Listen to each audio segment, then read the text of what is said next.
Good. Welcome, everyone. Yes, hello everyone. We've made it to episode 50, even though it's not a full year. I think we... 52. Yeah, I mean 52 weeks. We do once a week. Yeah. But even though we haven't made it to 52 episodes, someone a long time ago decided that 50 was like a celebration, right? So... 50 in number, yeah, but weeks, no. Yeah, not for us. But it's still awesome. Weekly. It's still awesome that we're on episode 50, and thank you for supporting us. Welcome to the Bourbon and BS podcast. We'll get started here shortly. Before we get started, and Steve gets everything shared up on Facebook, and we start the audio, please share this on your Facebook page. We really, really appreciate it. That's how we grow this thing. Please leave us a 5-star review. I'm still Leo. Tell us a friend. tell a friend.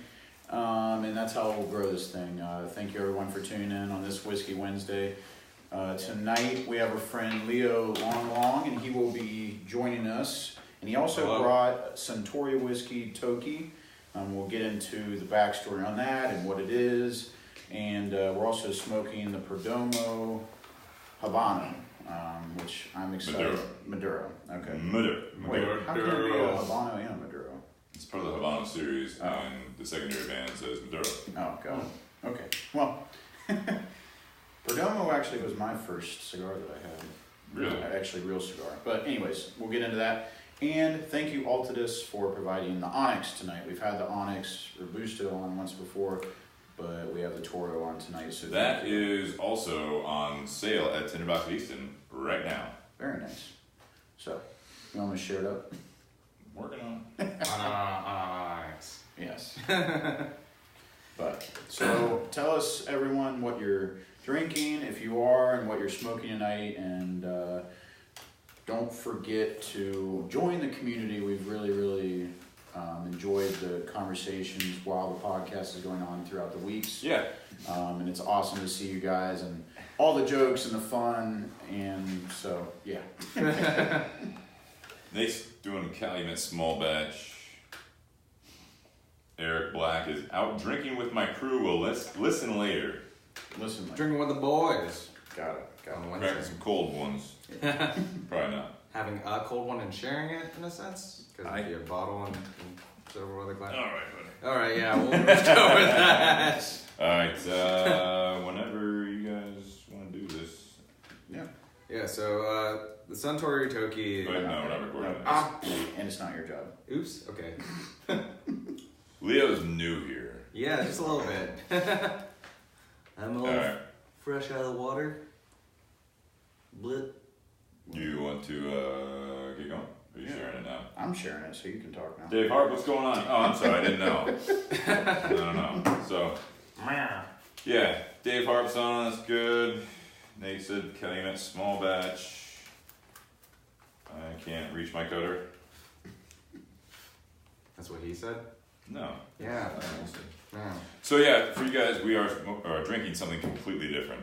Yeah, thank you, Leo, for bringing the Suntory Toki, our first Japanese whiskey that we've actually had on the podcast. That's good. So it's pretty awesome. Yeah, definitely. I wanted to put in a little bit of an Asian flair on this because I felt like a lot of people in the community has always been talking about how, I guess... We're going to start recording. Or that you're Asian. I was kidding over recording. Let's get going before Leo blows his wad. Yeah, that works.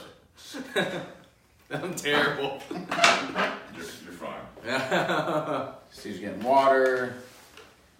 How far are we along? So Suntory Toki. God damn it, Leo. Leo, no, Ready? not now. Stop. Hello, everyone, and happy Whiskey Wednesday. Welcome to episode 50. I'm Jake Sanders, along with Steve Crane, and we make up the Bourbon and BS podcast. Thank you for tuning in. We really appreciate all the support that we've had lately, and we just really want this thing to grow to what its full potential is. And we believe that's pretty far. Thank you, everyone, and we're going to get started in here on episode 50. Tonight, we're going to be talking about honesty and what that means to us and what the good and the bad can be in real life. If this is the first time you've tuned in, we do a whiskey, we taste the cigar, we do the pairing, talk about that, whether it's good or bad or indifferent, and we talk about our life subject. Like I just said, honesty is our life topic tonight. We have our special guest tonight, which is Leo Longalong. It's good to have you on, man. Thank you for having me here, guys. Yes, and he's the one that provided the Suntory Toki whiskey tonight. Thank you for providing that, Leo.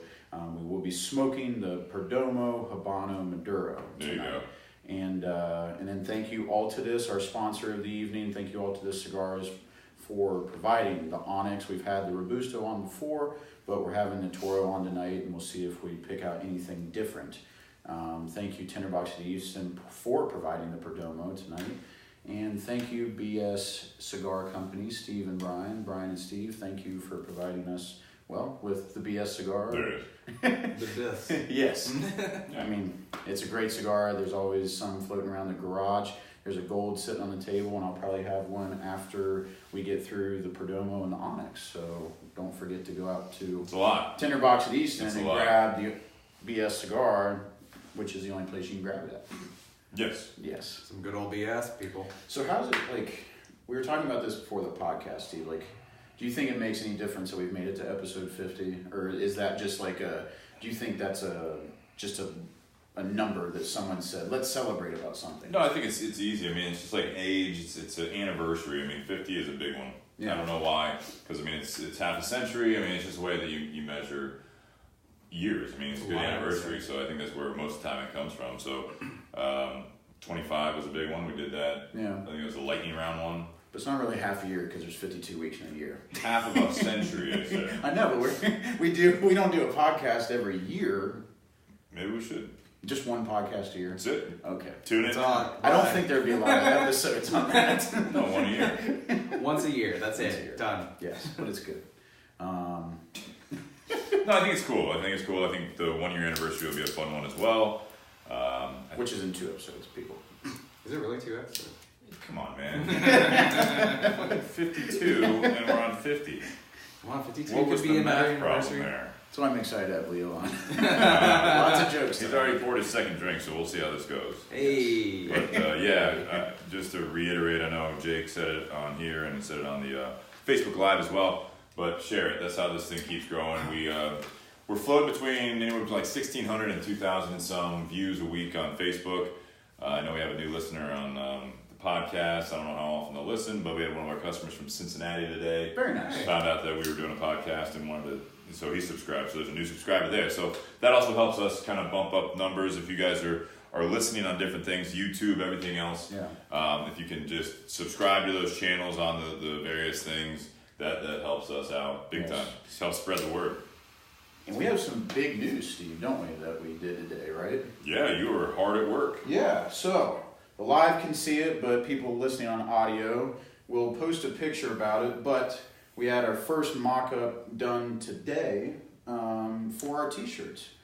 It's got our logo on the back, and then it says on the front, pour one more drink, light up another, we'll figure this out together, which you guys know that is all that we're about on this podcast, is talking about life and figuring stuff out for each other. And helping Figuring each that shit other. out. It's a very strong, prominent message when it comes down to it. Uniting in a very many aspects. Yeah, absolutely. No, it's awesome. We're definitely excited. We may switch out a couple things about the t-shirt, but Yeah, it's a prototype. as a first mock-up and prototype, I'm personally I'm really, pleased with really it. happy And with it. shout out to who you're working with. Yeah, Daniel Mays, he's part of Everyday Wear. They're just starting up there in Worthington, Ohio, and they're doing great things, really. Yeah, and I wanted to thank everyone that actually chimed in on Facebook when we were asking for a t-shirt. I mean, everyone that's loyal to the podcast and to our Facebook pages. We got a lot of suggestions, so we appreciate everyone helping us out there. Yeah, for sure. Let's get started, right? Let's get into the whiskey, right? Yeah. Well, so tonight I'm going to take a pause. Wait, how was your week? Hang on. Huh? How was my your week? week? Yeah, come on. My week's good. I think I finally got a job that is substantial and that I landed finally. Is it official? Not really. Okay. So, But you're in the last steps. yeah, That's last right. step. So That's we good. hope that goes through well. Yeah. How was yours? It's been good. It's been busy. It's a busy day today. I was working on, we're still waiting for the Smoking 10 event. We're waiting on that final approval, going through that appeal process. But in the meantime, I'm getting everyone to basically pencil themselves in. Yeah. I had a good talk with... heads together. Yeah, get the heads together. But so far we have like Ricky Rodriguez booked. We've got Eric Espinosa. So I was talking to Eric Espinosa before Leo came over. As I was running around from the gym to Kroger to here and all that stuff. I So kick down the door and I'm like, I was talking with Hector. So I don't know if Hector or Eric are watching. Eric said he might. Hector's tuned in before. So You appreciate. think they both will come? I don't think Hector will come to the 10 event. I'm saying that they might both tune in tonight. Very but nice. I spoke with both of them Very separately nice. today, this evening on the phone. So I appreciate all their help. Those guys are awesome. Yes. Last week we featured the Laranja, right? That was last week. Yeah. So if you guys haven't checked that out, Laranja is fantastic. Espinosa. They make our BS Silver. Mm-hmm. And yeah, so I'm not going to say anything right now, but I am working on a special small secret project Super for the 10 event. So we'll see Very if we nice. can pull that off. Can I be the villain? No one knows about it except for two Brian. people. Nope. Wow. Brian does not know about it. Okay. Can I be the villain? So Brian, if you're listening, I'm sorry. we'll talk about this later. It's more of hashtag oops. We'll talk about this later. Don't Hashtag panic. oops. Don't panic. So yeah, Yeah. that's so those guys are awesome. If you guys are looking for a new cigar company to try out their line, I mean, I don't want to take away from Perdomo or Altadis and Onyx, but Yeah.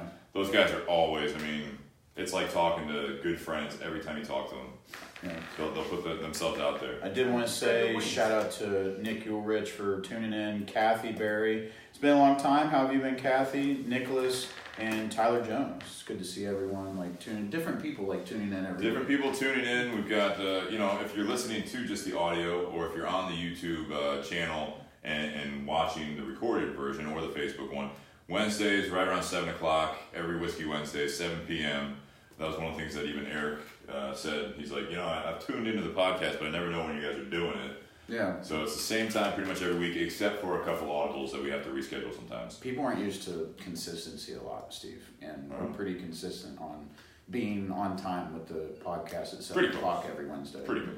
I think there's only been a handful that we haven't been on Wednesday either Yeah. because of scheduling or whatever. Yeah, typically scheduling, and we want to make sure that we get it on there. So Yeah. So if you guys are listening to the audio, definitely if you're available on Wednesday nights, tune in because we have the video, and you can also comment during the recording, which is great. Yeah, you could be like, who's that James Bond Asian villain that's that's guest starring right now? Me. Yeah, that's That's not what I said. No, It's I all want to over. add that in there. It's all Because I realized with the turtleneck and blazer and also the gloves too. we I got just Tony Gresham, Yep. Tri-State Bourbon aficionados tuning in here. Hey. Great to see you. Yes. All right, so let's get started. All right, so we're the Bourbon and BS podcast, but we are not drinking bourbon tonight. Yeah, we're drinking whiskey at this time around. Pretty much it is a blend. It is a blend from 3 of Suntory's distilleries, which is Yamazaki, Hakushu, and Chita. Cheetah. Chita. Cheetah C-H-I-T-A. or Cheetah? It's Chia Pet. Got it. Got it. So mainly, it's actually just a blend of the Hakushu malt aged in American oak and a mix of the grain whiskey from Chita, and it's a combination of American and Spanish oak stored barrels.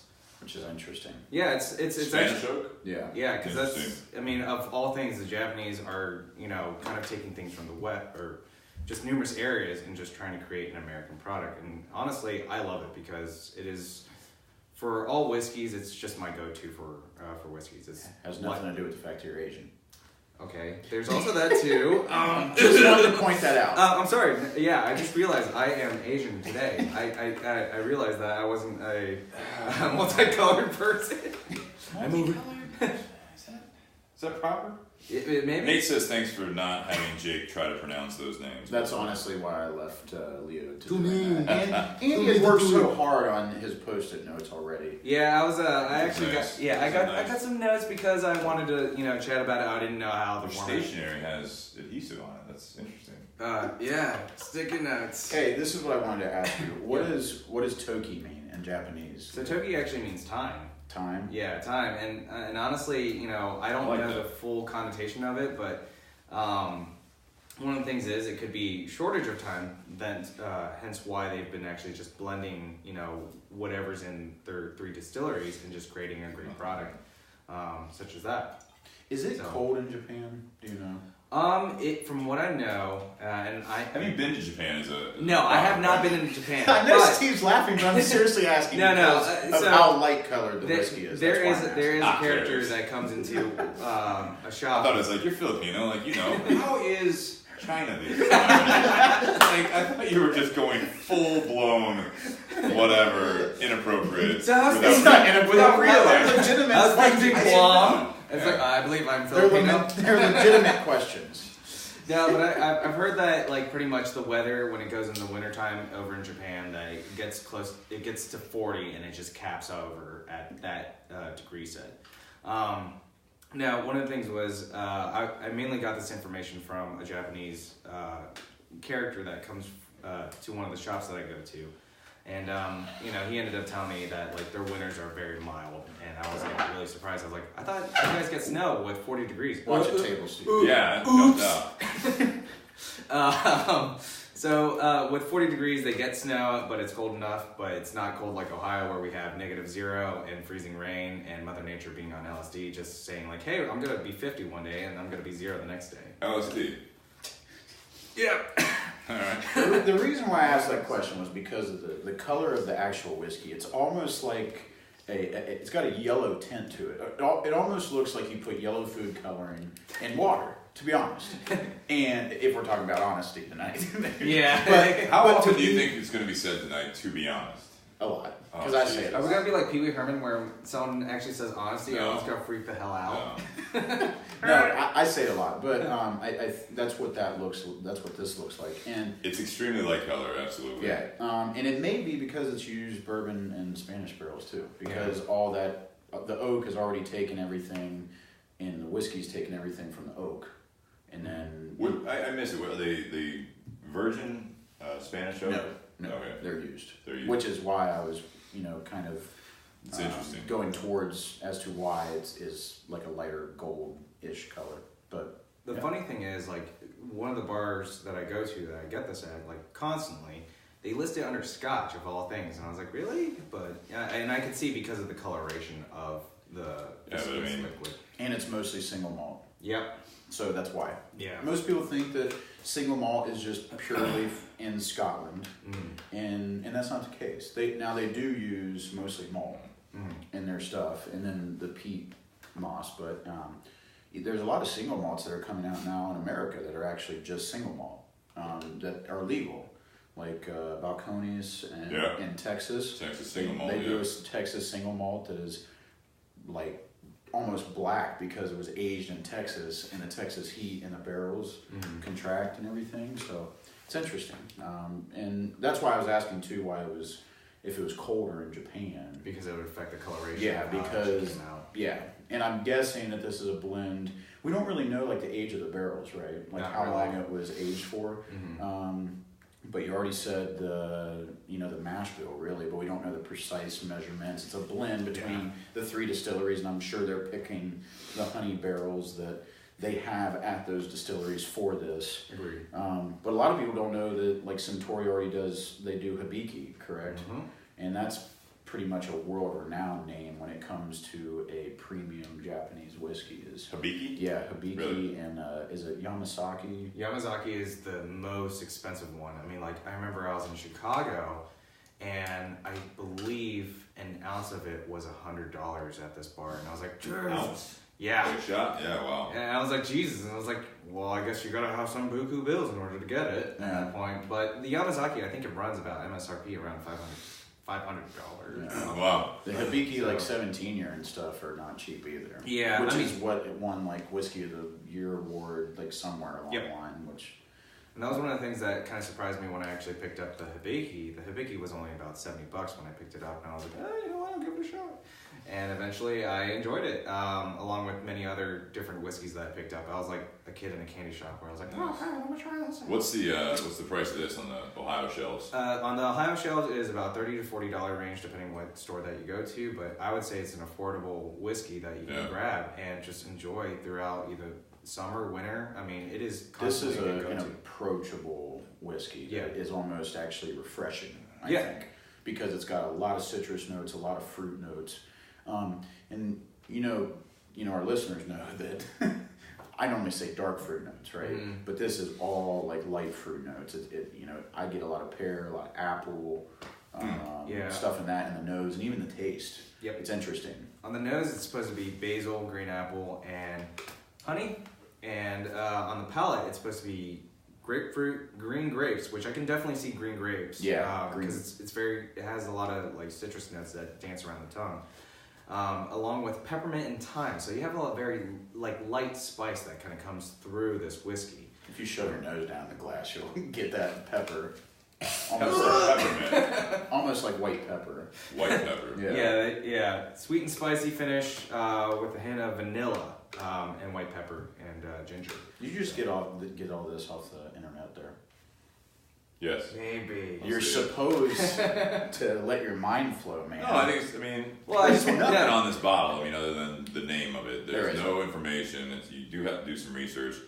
I listening to this stuff, and it's like with the peppermint stuff. I just think it's got a little burn to it. I think it very light. And maybe that's just me, but I think they're just kind of like dancing around the issue that it's like, no, it's got burn. We'll call it peppermint. It's like, no, I get it. Yeah. And I mean, corn at the end. Is there corn in this shit? I don't get any corn in this, man. The finish is like it could be from the grain that come from Cheetos. You shouldn't get any corn at all. Oh, really? There's no corn in it. There's no corn in it. Really?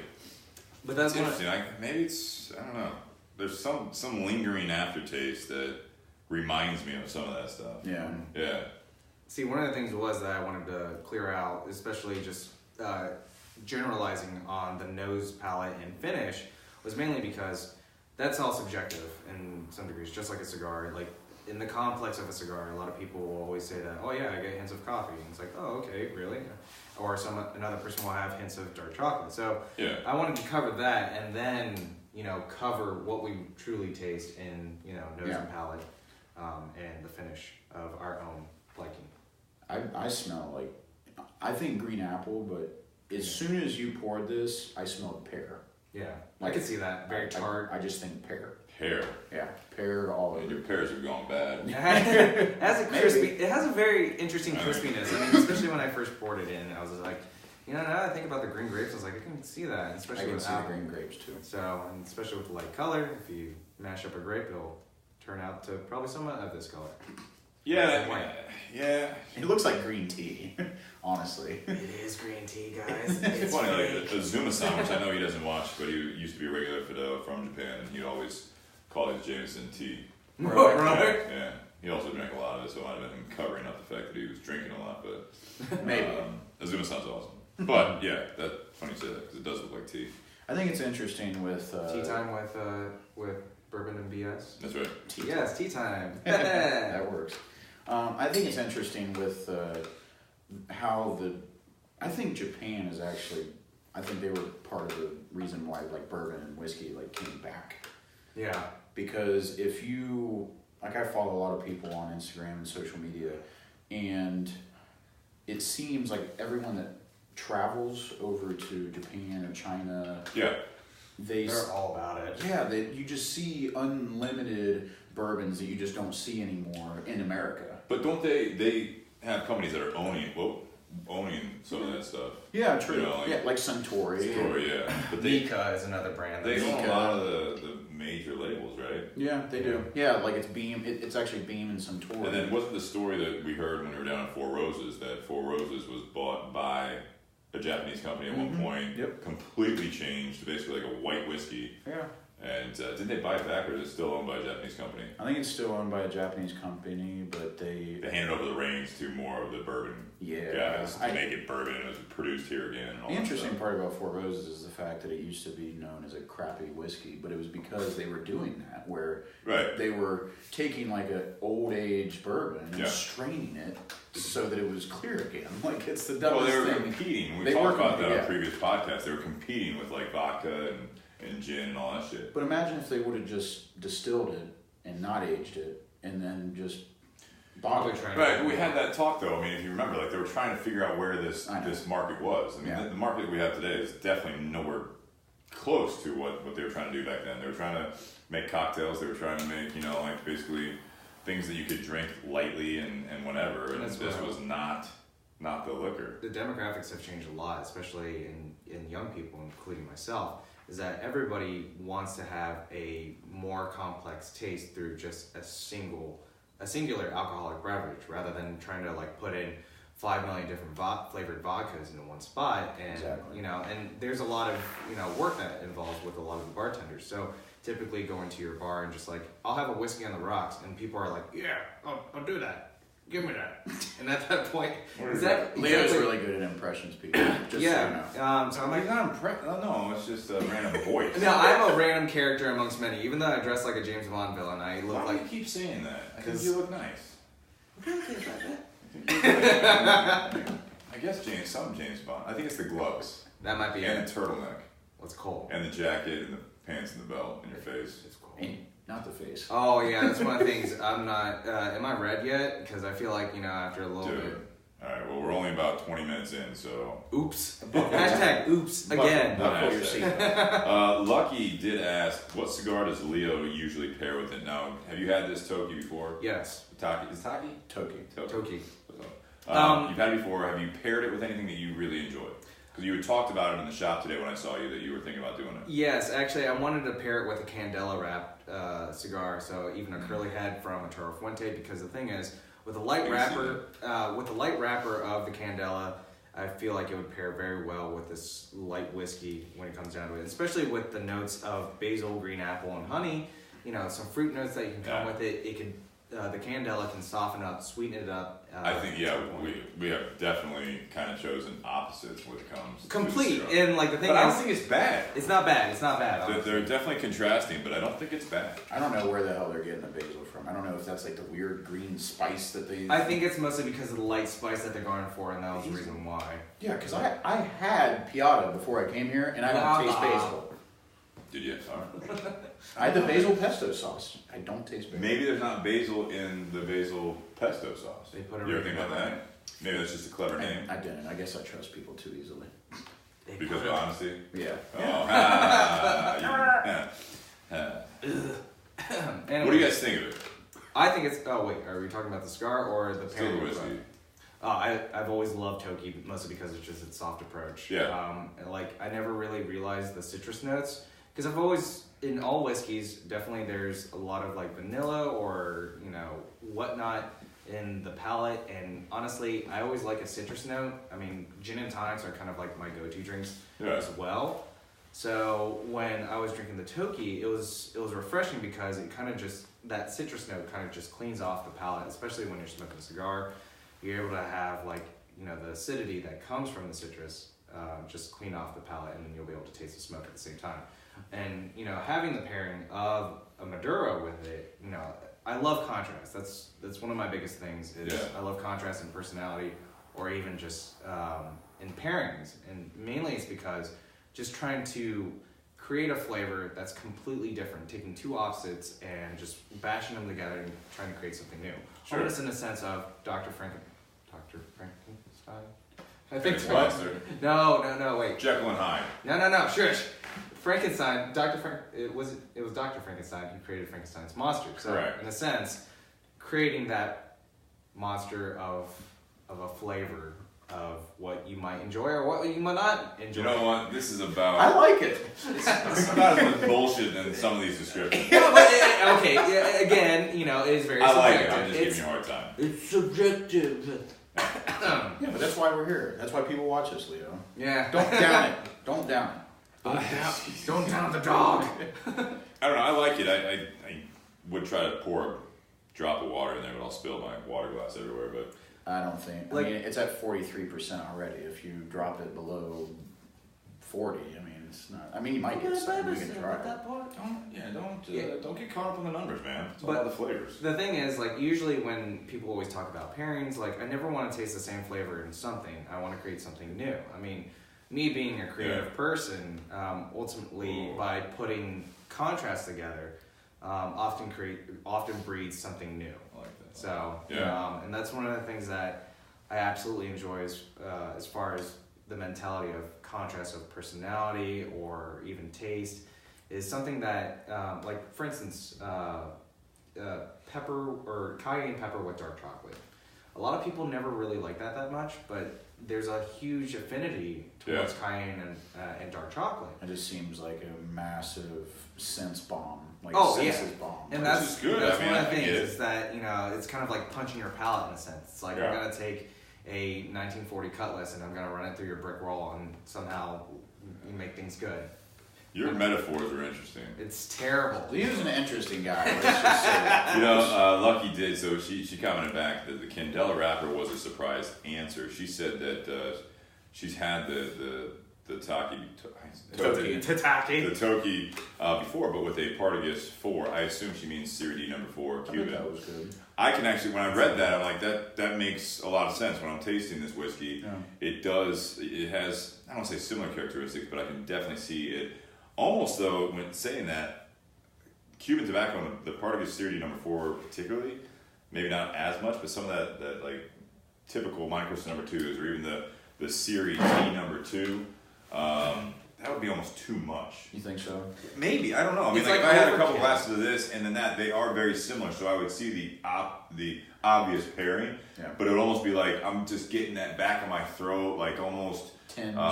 starting to, but like that kind of framed my mind for that is that it's almost kind of like a salty finish.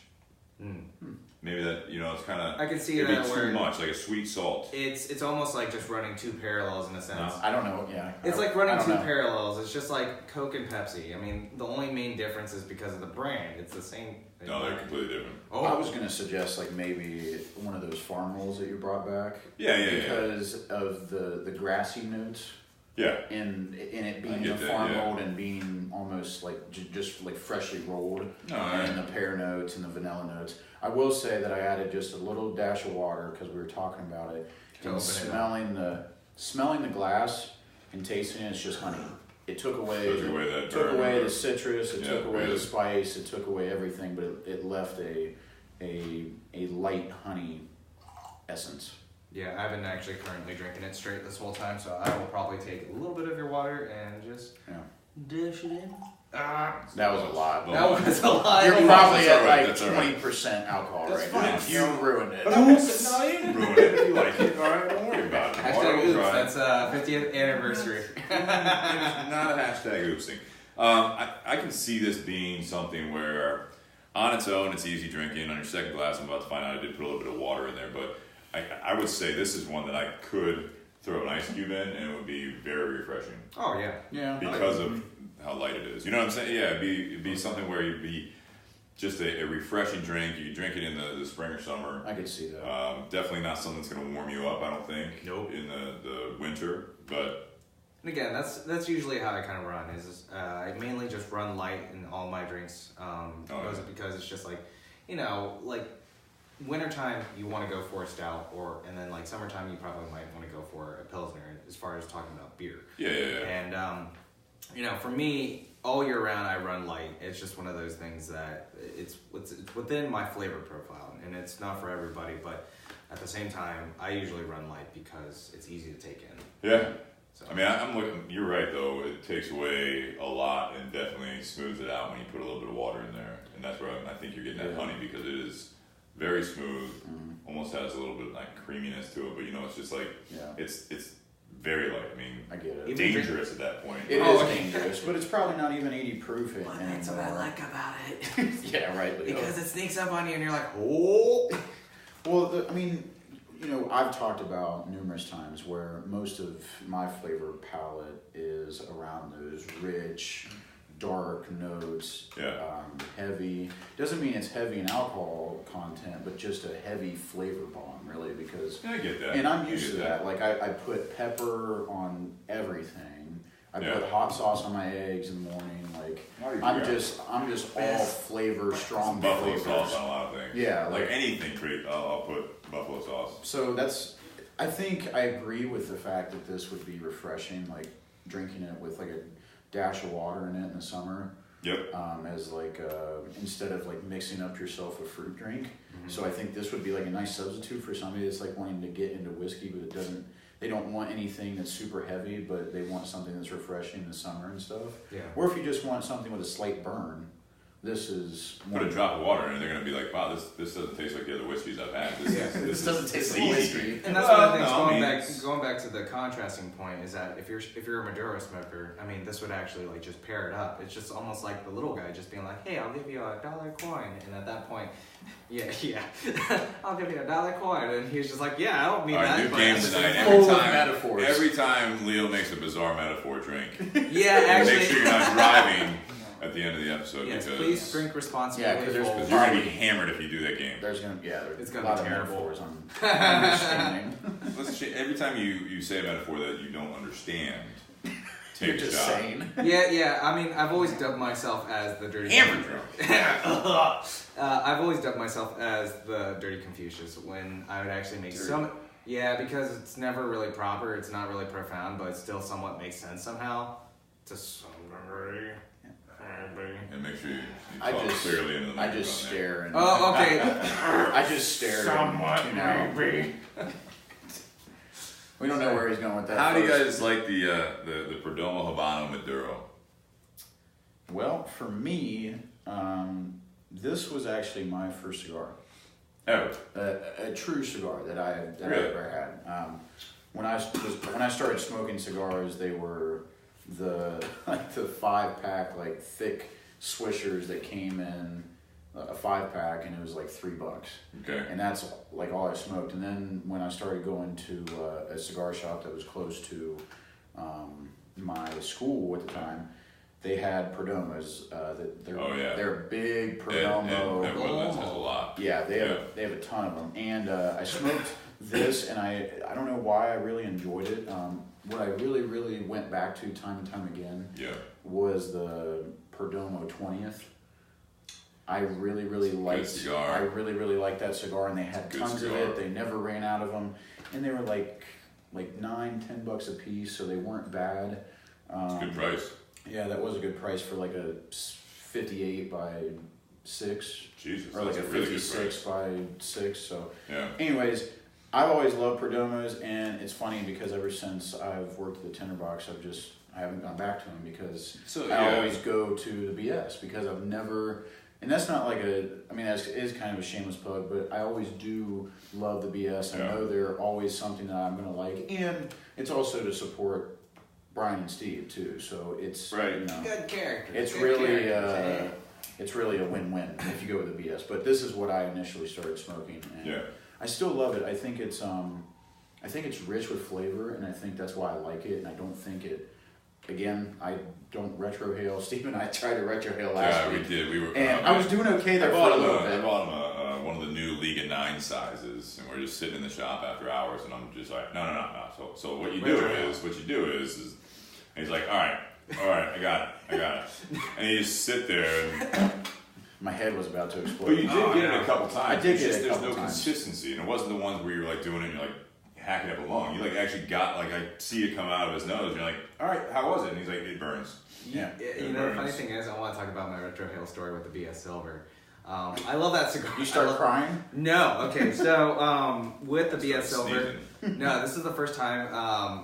The whole time my palate was just off, and I was like, oh, I think there's a little bit of sweetness in that. And ultimately, you're like retrohale with it. And as soon as I retrohaled it, I was like, oh fuck, there's all the pepper. All the pepper. Yeah. You just made your own self into a character. Oh yeah, I mean that's what I'm gonna There's be. A lot of that's what I'm pepper making myself to be in this whole podcast. Is that I'm going to be that character who's gonna be like, get Leo in. I said no barking. That wasn't a bark. I remember that. The derpy voice. I remember that story, and you're absolutely right. What do you think? So with this, it's a Nicaraguan Puro, is my understanding. It's got a Nicaraguan Maduro wrapper, binder. No wonder why I fell in love with it the first time. And then he's got 3 of the regions, if I'm not mistaken. I was looking at it earlier. It's the Jalapa, Condega, and then also Esteli. So he's kind of blended from 3 different regions of Nicaragua as far as the filler. I've always really liked this cigar. It is definitely richer than most. It's rather full bodied.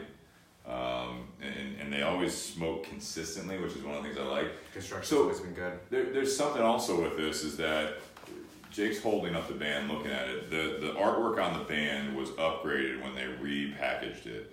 And something that I find interesting about this with the Perdomo stuff, if you talk to them, they never changed the blend, but what they did was they changed the packaging. So they upgraded the band work, they upgraded the foot band on it, the boxes are nicer, so they just really overhauled it.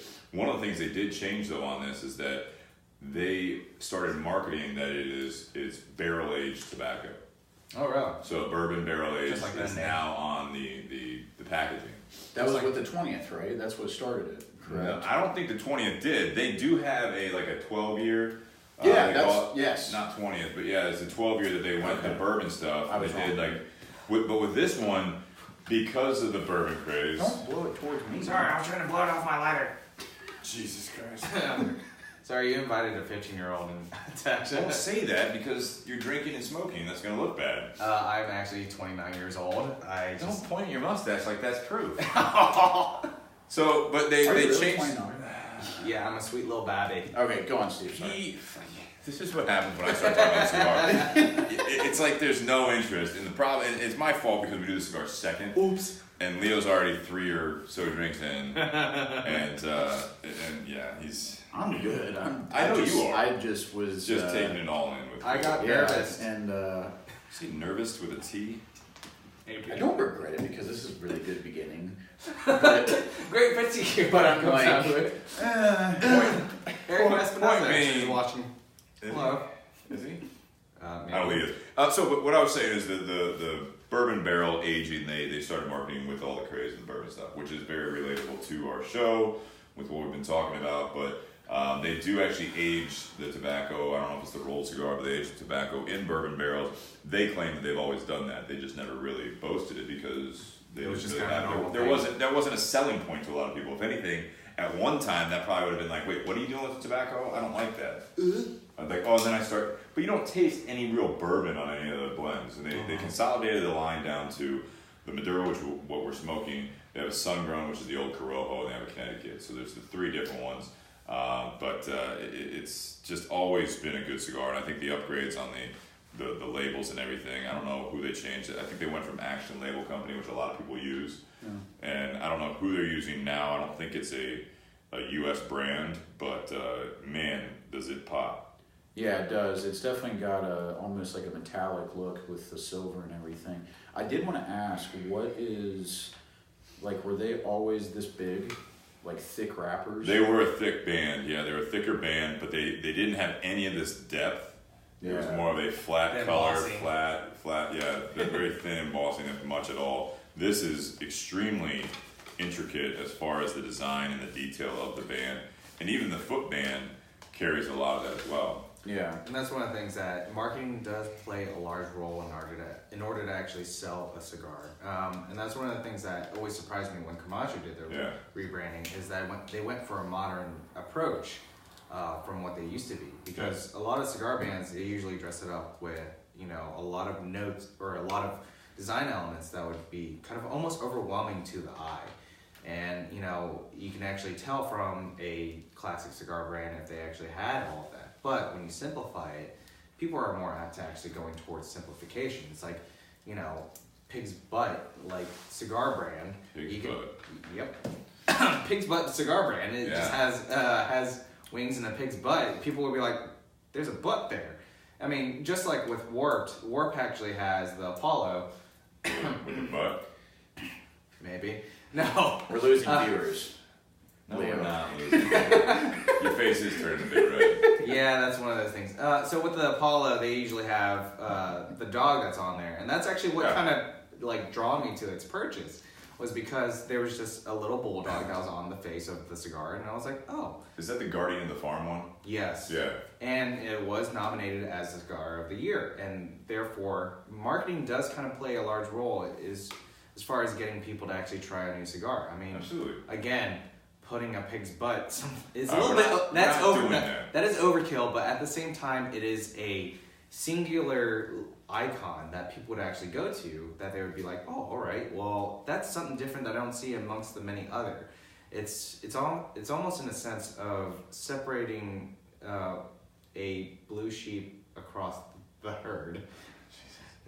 Another drink. Yeah. All right, I didn't mean to encourage that, but you're right. The marketing is always a big factor when it comes to both whiskeys and cigars. We've talked about that I don't before. know where he was going with that. So. Pig's butt, yeah. But Simplification one of of the a things I will brand. say. Okay, all right, hang on. Simplification of a brand is where I was going at. I'm sorry that I lost No, everybody. if you stand, no, you didn't lose I had a little everybody. bit to If you- drink. Yeah. If you stand out for a good reason, people buy for different reasons. Everyone buys for different reasons.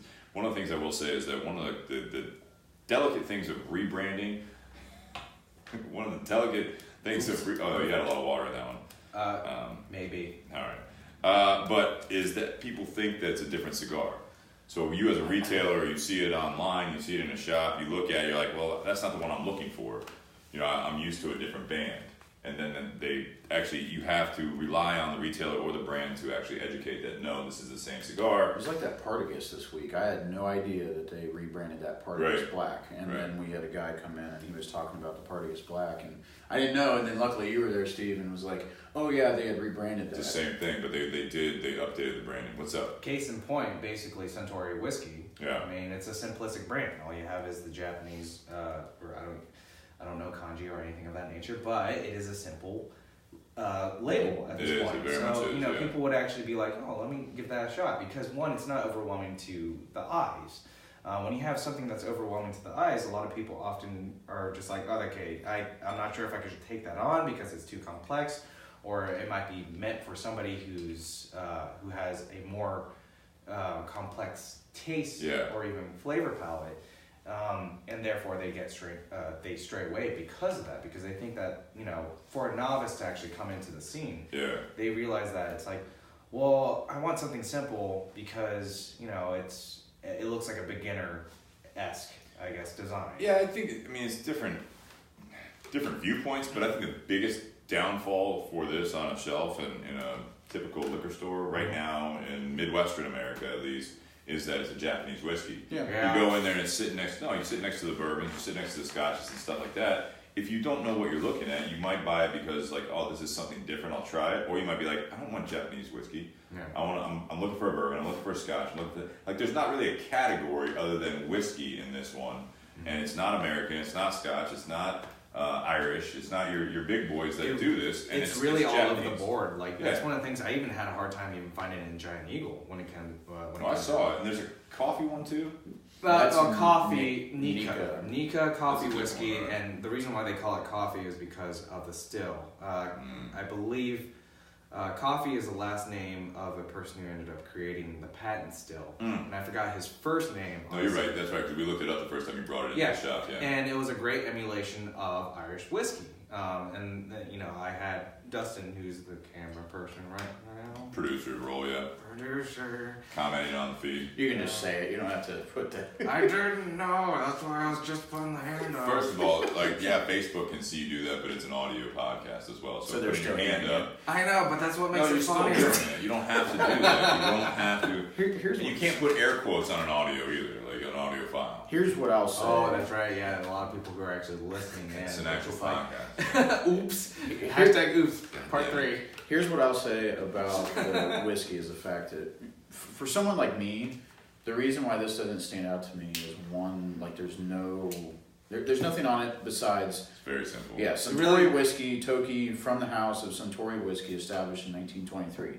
Japanese whiskey, 43% alcohol. 86 proof, and that's it. And then it's got like all your the government label, and then the government label, and that's it. Don't drink because you might get drunk. Oops. And for someone like me, I'm looking. If I would look for something else to try, I would like a label that told me like where it comes from, like where is it, like stuff. But I know you've been in the game long enough. I mean, especially now where it's like I always go back to some of the more elaborate labels that I've purchased a $50 bottle because we're looking for something new before we started doing the podcast. But it was something where we're looking for something new we haven't had yet, and it's like, all right, I've walked by this label a bunch of times. It's on the shelf all the time. I don't know if people aren't buying it or if people are buying it and there's demand. And then you buy it and you're like, God damn it, I wish I wouldn't have spent $50 on this because the only reason I bought it was because of the label, which a lot of times gets people in the door. You get that one sale. But I mean, if it's not a good whiskey, I mean that's just like cigars. You can dress it up, you can have a great story, you can have this whole thing that people identify with, and they're like, you know what, I'm gonna try that. And you're gonna buy that cigar, and you have one sale, but you do never have that repeat customer. And then possibly they tell them other people that smoke cigars or drink whiskey that you know what, it's a cool bottle. I bought it, but I would go eat it. I wouldn't recommend it. Yeah, exactly. Maybe that's what one thing is that's admirable about this is they're letting their product like speak for itself. Yeah, I would say that. So maybe that's. I think it's good. I mean, I like it. I like it. That's one of the things that honestly, as far as branding and marketing, you do run that risk. I've ran into several times where I've bought products based on just this branding, and I was just like, yeah, never again. It was almost like riding a bike and you just fell over and you're like, no, drink again, people. Bye. I think it's marketing with all this stuff. It works differently for everyone. Agreed. Like that Partagas that Jake was talking about. It's completely subjective. Like this Onyx that we have on the table. Altadis just rebranded this as well. This is the old band. Oh, really? They actually have a new band. They got a new band, new boxes, and everything like that. So they've rebranded. A lot of these companies are going through that right now. And I don't know if it's just a reaction to the FDA, and so like they're trying to keep the same blends, but they're trying, like, especially the bigger boys, they're trying to get these new bands on it because they're trying to get that out there on the market before, if something happens with the FDA saying you can't change the packaging anymore, they're doing that kind of proactively and changing it now, as opposed to in 5 years where you can't do it. Now you're the old guys on the block. You go away from that traditional stuff. Partagas was a big one, and the big thing with Partagas for me is that it looked like some of the Partagas punches the same way. It looks like some of the Cuban stuff, even though most of the Cuban stuff now is that red, classic band for Partagas, but the punch label kind of does it. They have the dates of the Cuban brands that started when they started in like 1845. The Partagas that we smoked didn't start in 1845. Yeah. That was when they put it out in Cuba. Mm-hmm. Same thing, what I mean? So you have that stuff, in like Romeo Julieta, 1875. No, I don't think that happened. That wasn't a brand name in the Dominican Republic in 1875. Yeah. But there's such thing as also keeping the brand original. I mean, it really is a catch-22, especially when you do a redesign of brand. Because the thing is, you could either scare away people because they're like, I don't even know what this is anymore. Yeah, right. It's almost like changing the face of your grandfather. And it's like, well, guess what, children? I'm an Asian man now. And at that point, they're like, drink. Were they originally white? Yeah, he was originally white. God. What? Do you have water? No. I brought you a glass. I had a whole drink a couple minutes ago, but I'm just drinking whiskey now. We should probably get him some more water. Oops. Yeah. No. It's 48 minutes in. And yeah. Are we? Oh wait, what is the time lapse that we 2 to 3 hours. Oops. Obviously, you're gonna have a good base for the life topic. Obviously, we didn't go over this beforehand, but what do you guys think of the pairing so far? Like, I don't know. We talked about the. Yeah, I mean, we were kind of dancing around it. I like the pairing, and it's not like I wouldn't pick this again. You know what I mean? But it's not bad. They stand alone. The cigar, I think, maybe overpowers it a little bit, but but I mean, as soon as I drink the whiskey again, I mean, you're back in. Again, it accentuates what you have. Yeah. Sorry. But it doesn't conflict. It just, there's like, to Leo's point, there's a huge contrast, but it does not conflict. I don't think it really complements, but they're like two standalone items. I think they kind of complement in a way that the cigar, the Perdomo Habano Maduro is, I think it's really rich, but it doesn't pack a punch.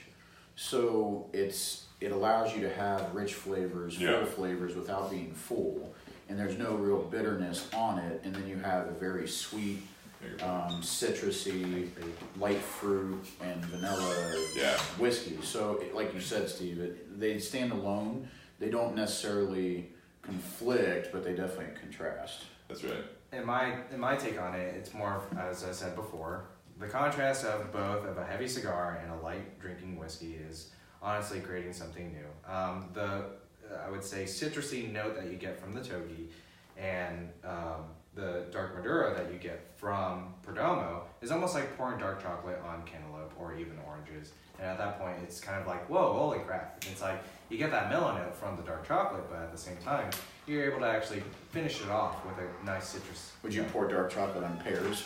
Yeah. I think it'd be good. It's like a dark chocolate covered green apple. There you go. Dark chocolate, green apple. Nate Hale says, if I keep playing the Leo impersonation game, which is the metaphor game, he says I won't be able to go to work. Perfect. On Saturday. On Saturday. Hashtag living your life. All right, what? What's with the hashtags? Because it's funny. You're going to do .coms too? Yeah. Jesus Christ. Don't judge me. Never would. I do Never. what I like. If I judged you, knowing you, I don't know. I don't know where that would go if I actually judged you. I mean, there's no judgment. Nobody could really ever really put Leo down to a T because the thing is, it's weird. Wait, like, did you just refer to yourself in third person? Yeah. Yes, I did. The thing is, a lot of people would always see face value at that point, and I'm gonna make this short as much as possible. People see me on face value. Leo's gonna make this short. Yeah, People see me on face value, and pretty much at that point they see there's a lot of complexity because at the same time I can actually be really weird, but also really old. Yeah. You're very well spoken from my experience with you. You're very well spoken. You take a lot of interest in the things that you enjoy and want to talk to people about and learn from other people. Yeah. And obviously you're an absolute fucking goofball at the same time. Another hashtag.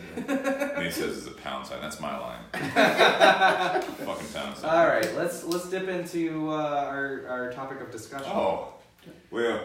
The Leo is taking over. Yeah, like I said, I mean, the thing is, there could be a lot of complexities. So one of the things. All right, stop. We're saving. Yeah. You just keep rolling, man. You ready? One of the things. You know where you're at? No.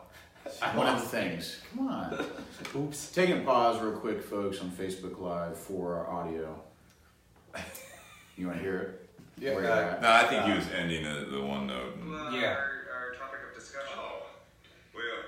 The Leo is taking over. Yeah, like I said, I mean, the thing is, there could be a lot of complexities. Oh, Jesus Christ. You absolutely can be a lot of complexities, I will say that. Very. And I agree with you. I think we can segue in. For those of you that are out there, before we get into the topic here, the Perdomo Habano Maduro, we have two sizes, the Gordo, which is 6x60, we have the Robusto. Any of those are going to be 15% off. Wow. Tinder Box at Easton, 15% off. Very nice. Tinder Box at Easton. This one retails for around $8. The larger one's $10 to $11.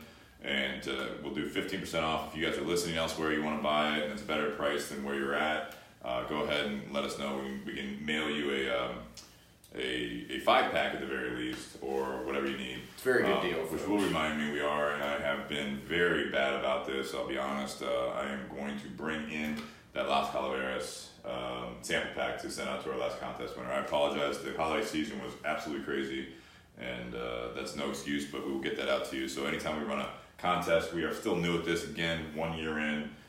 Santa was very busy. Jake was in charge last time with it, and it was delayed there, and now I was like, I'll take care of it, and then it's delayed there. So we're trying to balance life, work, in this podcast, and it's not always easy running at all cylinders there, you know. Well, I mean, right. Again, I will say that Santa Claus is busy. SC Steve Crane. Mind blown. Drink. All right. No, not you. Not you. Other people. We got another hour or so, and well, I'm still gonna have a drink. So tonight we're talking about honesty, right, folks? And if this is your first time tuning in, again, we talk about this because we wanted to add purpose to our podcast, and it allows us to really help you get involved with how the cigar community really is, because this is kind of what the conversations are that reside in the Tinder Box and other cigar shops. We talk about life, mostly men, but there are females that come through and girls that come through, and they're involved in the conversations too, and it's a really, really cool atmosphere in most cigar shops. But anyways, besides that, the reason why we picked honesty is just because of the simple fact that we believe in being honest with each other, like we agreed, a while back, where insight plays a large role in life's aspects. Yeah, and so it's just like with the podcast, where we're, again, still new to this even after a year, but we had some complications with like communication issues and role issues where we had to be honest with each other. Growing pains. Yeah, growing pains, but we're all growing as human people beings. have to be honest with each other and honest with whatever aspect they're dealing with in life. And, I bring this up right now because, I was told that, you can't always be honest with everyone all the time, right? And the problem with that is that I was raised to be honest. Yep. And then I grow up and then I'm told that you can't be honest. That I can't be honest. You have to So put Wait, white why do lies you say all that? over Hang it. on. Why do you say that? Why can't you be honest all the time? Well, because explain that thought. I guess because if I do that, then certain things in my life affect others. Like this podcast, if I'm trying to get a new job and they see like this podcast and they listen to what we have to say and they either like don't like the language or blah blah blah or what we're talking about, then maybe they won't hire me because of that. Like who knows? I don't know. No, I can see that. That's just what I was told. It doesn't mean you can't be honest, though. That's my point. Yeah. It's not about you cannot be honest. So, like, what's the alternative? That you lie? Is that what you're saying? And that's where or just don't say anything. White lie comes into play at some point. Or you omit. Well, I mean, that's one of the big questions is like, just because you don't tell somebody something, is it still lying even if they don't ask about that said thing? Okay, so yes. I mean, I'm not saying full disclosure, but if you did something that you're omitting, so I immediately, obviously, in my opinion, go to relationships. Right. If you did something bad and don't tell that person, or you just, well, I didn't lie to you. I just didn't tell you. It came up. And that's a full-on lie. That is bad. That's a full-on lie. Yeah, I'll put in a hypothetical that's actually very prominent in today's world, is that telling the truth of what Santa Claus is. I would say that's a white lie. Did you listen to the holiday one? I think Santa Claus is bullshit. I'll say it again. I said it on that episode. Again, if you have going back, I don't know. Going back to that discussion is that would you want to tell your children of Santa Claus, or do you want to actually be straightforward? I mean, Santa Claus is quintessentially, in some degrees, a white lie. To some kids to actually believe in the greater society. It's more of a fable like type thing. At this point, it's just not changed. But it's applicable to actually telling honesty of. It absolutely is, and that's where like social norms can get into it, and that's where that is a social norm. That is very much a social norm. Santa Claus. Go ahead with that. I was just wanting to clarify when you say you can't. Finish your point. As you get older, like you were taught to tell the truth, but then now you're saying that as you got older, you learned that you don't always need to tell the truth. Yeah, and here's why I brought that up is because I disagree. Okay. Because it's one of those things where if I'm applying for a job that's in the liquor business, right, or being a liquor rep, yeah, and I tell them that I have a podcast on whiskey and cigars, I would think that that's a good thing because at least I'm involved in. You show passion, yeah. And I show passion and initiative, right, and an entrepreneur aspect. But the negative side on that aspect is a lot of corporations and companies are starting to adopt a non-smoking policy within their corporations. And that's what kind of kills it in a lot of aspects because, of course, we all enjoy cigars. I enjoy tobacco pipe. I enjoy tobacco in general. Right. And when you're not able to actually be honest about what you do, it kind of hinders of your actual growth in your career or even personally. When someone... And even it's applicable in the dating world when a lot of people actually talk about they don't like smokers. It's one of those aspects where ultimately you don't want to tell somebody that you smoke, and it's there's a negative connotation that kind of. Well, I think the big difference in those two examples is the fact that if you're getting a job and they ask you, do you smoke? you know, you say yes or no. All right, there's no real emotion there. Like, you're putting yourself out there, like they do tobacco tests and all that shit. Like, or they look on your Facebook and they see you smoking cigars. Yeah, you're not gonna get that job. If you lie about something like that, that's something that you're gonna continue to do, and you're starting a relationship, you're dating. I think that's bullshit. I don't think you should do that because you're just setting yourself up, and that person is not the like. You already are starting off on that foot that you're lying at that Hashtag live your life. No fucking hashtags anymore. I am still running the hashtag just to kind of put that into the podcast. I just think that, like, I refuse to let. Hi, I'm here. I refuse to let like the corporate idealism of the world Trying to be like healthy. try. Well, no, it's not even about that. It's like the fact that I do smoke cigars. I do drink whiskey. I do this, and this is who I am. You're what is wrong with that? Like, what happened to the principle of the fact that's my integrity?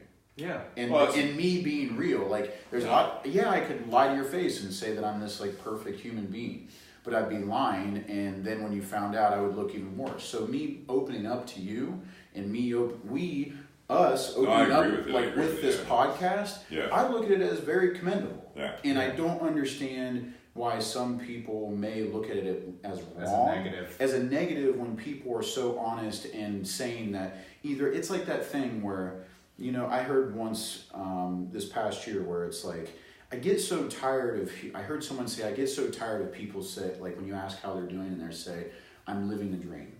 Ugh. I get tired. I get tired. Too real. You're hitting home on that one. I get so sick of hearing that all the time because it's exactly the way I look at it is it's just a coping mechanism for saying that you're not that you're not happy with your life. It's covering I what's think happening.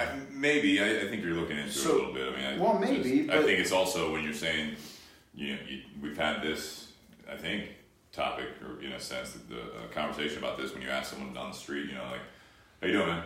It's like saying hello.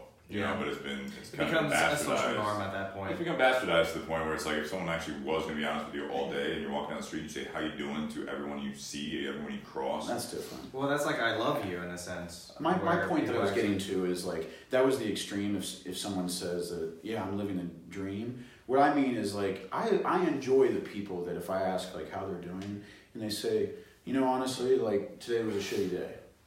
I enjoy that because then that sparks a conversation, and then maybe just you talking to them like may help them. Now, if they completely, I'm not saying like the difference between lying to someone that you barely know and being honest. I'm just saying I commend that person for being honest with someone that they don't know at all. And then we create a relationship, and maybe just me listening helps them, right? That's what honesty does. Now, I'm actually going to diverge into a scenario where basically honesty may have had a positive impact, but also a negative impact to some degree. Okay. So, and to encapsulate, basically... Get some tobacco in there? Yeah. To encapsulate, basically... in the that was too close to barking, Leo. Go ahead.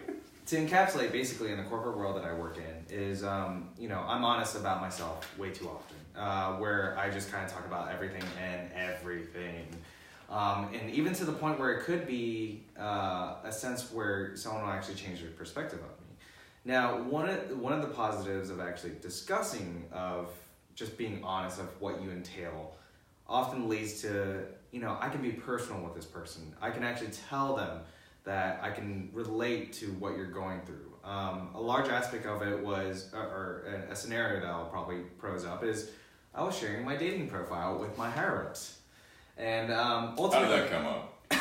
Let's start there. How did that situation where you're talking to your higher-ups and you're sharing your Tinder profile? So it was mainly for comedic value under a happy hour. The comedic value... So you got a happy hour at a social setting. You're not just like walking into their office and like, hey, you want to check this out? Well, that's one of the things... See, you two are talking about something really important, however... Well, that's one of the lighten things. the mood. Here's this. That's one of the things, is that me being completely honest of what I entail and being a single male, like in my age gap, is one of those Ladies, things he is single if you're interested. Hit us up on the Bourbon BS. He's the one laughing, not me. Yeah, why'd you laugh?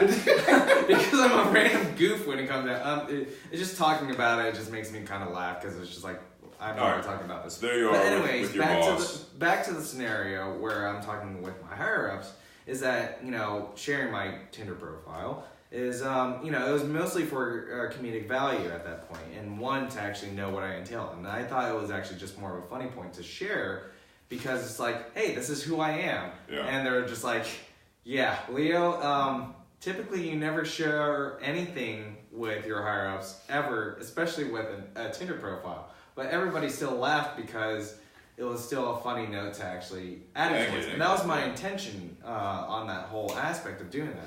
Now, granted, the detriments of doing that, in a sense, is actually saying that, like, yeah, I'm single, girls, hit me up. Were they females? No, it was a good mix of males and females. So, but I mean, I can see that being a large detriment, especially when you're just kind of like just joking around. And at that point, like, it is just a joke. The intention is what really is the baseline of honesty for me. The baseline was mostly just showing a joke and not trying to, I would say, garner a group or something of that nature to actually add to your own benefit. Let me ask you this, Leo. Do you think that there could have been, or is there, Oh, there's a huge a HR issue. different? No. Hold on. For those who didn't hear, he said, If- "Oh yeah, there's a huge HR issue." If That can come up from it. hold on. If there, think to yourself and ask. I'm sure you asked yourself after that happened, but was there an alternative way that you possibly could have been more personable, but without using something to that degree? That is actually a hard question, because the thing is, as far as to deliver the joke, which is my main intention, being able to deliver that joke with also talking about my weaknesses, hence being a single guy just trying to date around. It's not a weakness. Okay, it's not a weakness, but it is some kind of intention. You're insecure about it. Let's say that. That could be. It's not a weakness. You're insecure about it. Yes, that could be a psychological standpoint Sure. at that point. And I'm going to ask you, please reiterate your question that I actually just said. No, I said, so do you think that there could have been an alternative way to be personable, but not use something that could be to your detriment? Well, I guess another way of actually talking about it is, talking about your dating stories. I mean, that's been a huge internet presence of people talking about their Tinder stories. But look back on it right now and say, besides your dating life, ask yourself, was there something that you could have used, or just saying, hi, how are you, and start a conversation, other than using like your dating profile and telling them more personable things and that you should have not. Yeah, that used. could have been a more You know what I mean? detriment situation. Like that's like one of those like need to know basis. Like we're talking about like two totally different I think things. the answer, and I'll let you answer in a second, but I just think that that might just be, again, going back to social norms. That just could be an awkward situation for some people because they don't know how to handle it. And you were looking at it as, you're just joking and being open and, whatever it is, but to some they'd be like, why is this guy showing me his Tinder profile right now? Yeah. And honestly, at this point in time right now, I cannot think of any other alternatives of actually showing that, because it is a very personal thing. And honestly, that was also another aspect that I kind of, thought about, was actually making myself vulnerable so that people can actually see what I entail, rather than trying to work through a facade within a corporate field. No, I get But it. sometimes you don't need to do that. When it comes down all to that, I don't know. I know you're at a social event, you know what I mean? So if it came up and you offered it, I don't know. But we're not, I think the big thing, and going back to the topic though, is the honesty. We're not diving into this. I like that. It's good conversation. Well, it's Nate very... Hale says Leo always puts himself out there. Nate Hale knows Leo, and he says Leo always puts himself out there regardless. That's what he did. I don't know if that's... And this isn't going to sound bad, but you just don't turn it off. Yes. So one of the things is that, like, one of the benefits of actually being constantly open is, one, you're able to actually gain a personal relationship, whoever you're actually entailing with. Right. Whether it be like stranger, or even just somebody you work with, or even somebody that you just associate. Got it. Yes. I had a little bit to drink. to associate with, by actually being vulnerable, is in a sense being inclusive. inclusive in your own realm to the point where people can actually relate to that aspect. I mean, numerous times at the cigar shop, in any cigar shop, we're able to talk about our own vulnerabilities. I mean, being vulnerable is not necessarily a weakness. Thank you. In my opinion, it's more of a strength when it comes down to it, because it takes a lot of guts. It takes a lot of mentality in order to actually speak freely of who you are and what you do based on what you came from in order to actually get a point across. And when you're actually able to open that kind of doors, a lot of people are more apt to actually, conversing with you in their own aspects. Now, to show the end result based on what I've actually done, a lot of people from work has actually friended me. And that can be a good... Friending you on Tinder? Facebook. Alright. Good question. Good question. Good question. Valid question. I've yet to actually see that. Never mind. Maybe there's been some people. I'm like, but no. But the thing is, being vulnerable and being honest to yourself is able to open the doors for other people to actually converse with you. Being vulnerable is a sense where you can actually lay the gun down. It's like, hey, let's have a drink and a smoke. And at that point, they'll be actually like, well, fuck, I don't have to have my gun out. I saw that you laid down. But there's also the aspect of actually fortifying your defenses of mentality and personality. Now, that can be a detriment. I see that more as a detriment because the thing is, you're not able to actually nurture the relationship that you currently have. I honestly think it just gets down to the fact that when we were talking about honesty, Jake brought it up about not being honest. I think it's just a matter of, there's a difference between, I'm not saying this is what you did, but there's a difference between just being openly honest about everything and just airing, like there's that one person, I'm not saying that, there's that one person that's just like, it's almost too much information. Airing out your dirty laundry. Airing out your dirty laundry. Without you needing to. Yeah, there's the detriment at that because point. if Jake, you go up to that person, you're like, hey, how are you today? How's your day going? And they're just like, they just tell you this off the wall, like, I'm not trying to make fun of this. Like this? No, I'm just like, hey, how's it going? He's like, I don't know, you tell me. Like, look at my Tinder profile. I was like, I got this Tinder profile, and I just put these new pics, and you're just like, I was asking, hang on. I asked how your day was. You know what I mean? It's just like, so when it comes to honesty, I'm of the opinion that when it comes to honesty, you don't just have to be when you say you're an open book, it doesn't mean that you have active readers at all time of that book. Right. Yeah. It's the fact that you are being honest with yourself, which you haven't dove into yet, but you're being honest with yourself so that when things come up or you're trying to open a conversation or whatever, and that could be your icebreaker in a sense, and then maybe that's what it was. It opens up the doors. Yeah, it opens up the doors, but it's like, to a certain point though, I'm it's just a saying, detriment. it's not a detriment, you just don't, you have to still realize that there are social cues and there's situations where you don't, unless in the year that we're in, like doing a podcast, doing a Facebook Live video, doing before this was people doing blogs, and they were just like, Instagram came out where it was just constantly just, hey, this is what I ate. Hey, getting in the shower. Facebook came out as like statuses at that time when people were first getting into it, in my opinion.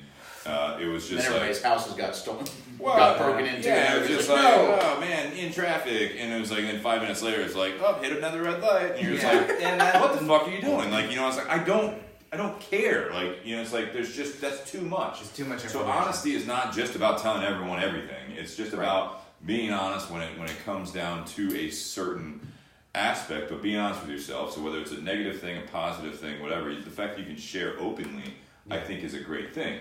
But you also have to make sure that you are... You gotta know the risk and reward based on... You just gotta know, but it's not what the purpose is. Yeah.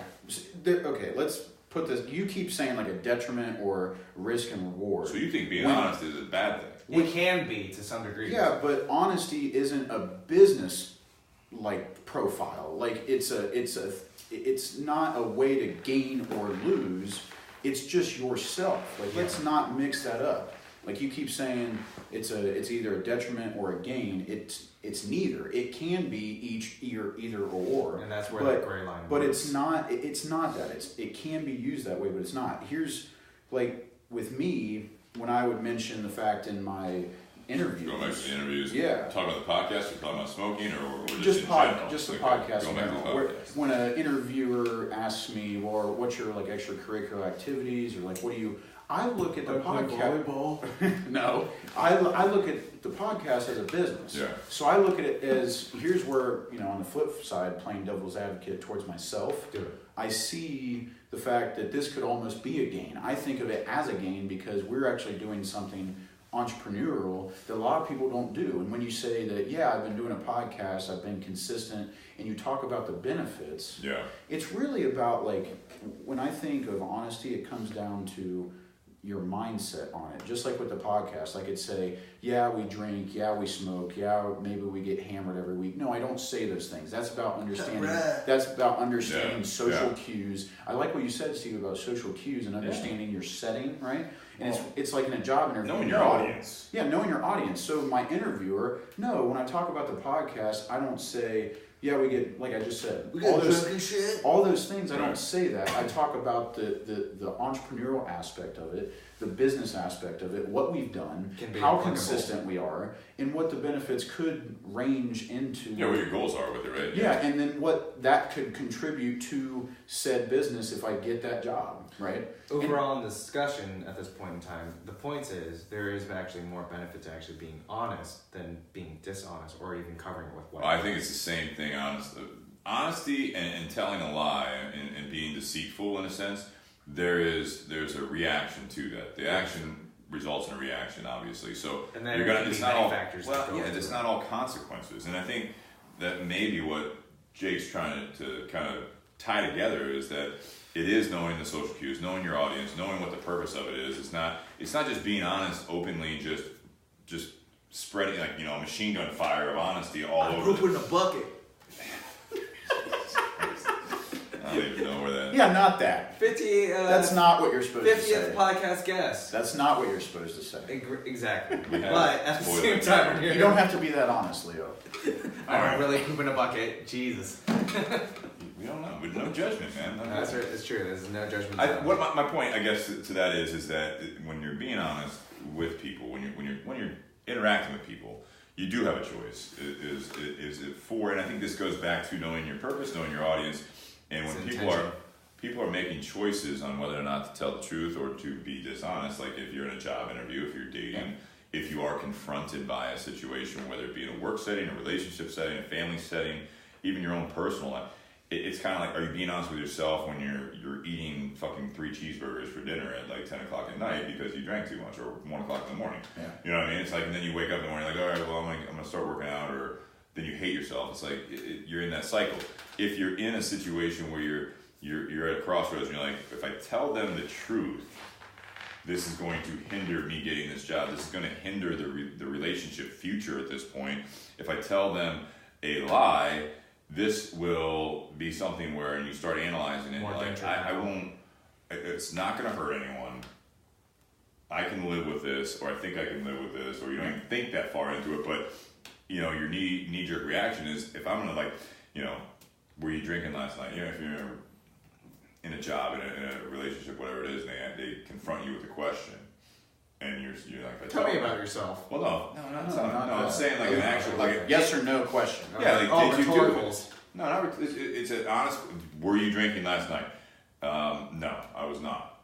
And you were, and you were drinking, and you're like, so it's like if they don't suspect that, but it's again, why are they confronting you with that? But it's just, my point is that you're gonna have a reaction to it. You're gonna have consequences, whether it be good or bad. You're gonna have something that is a result of your choice to either tell the truth or to tell a lie.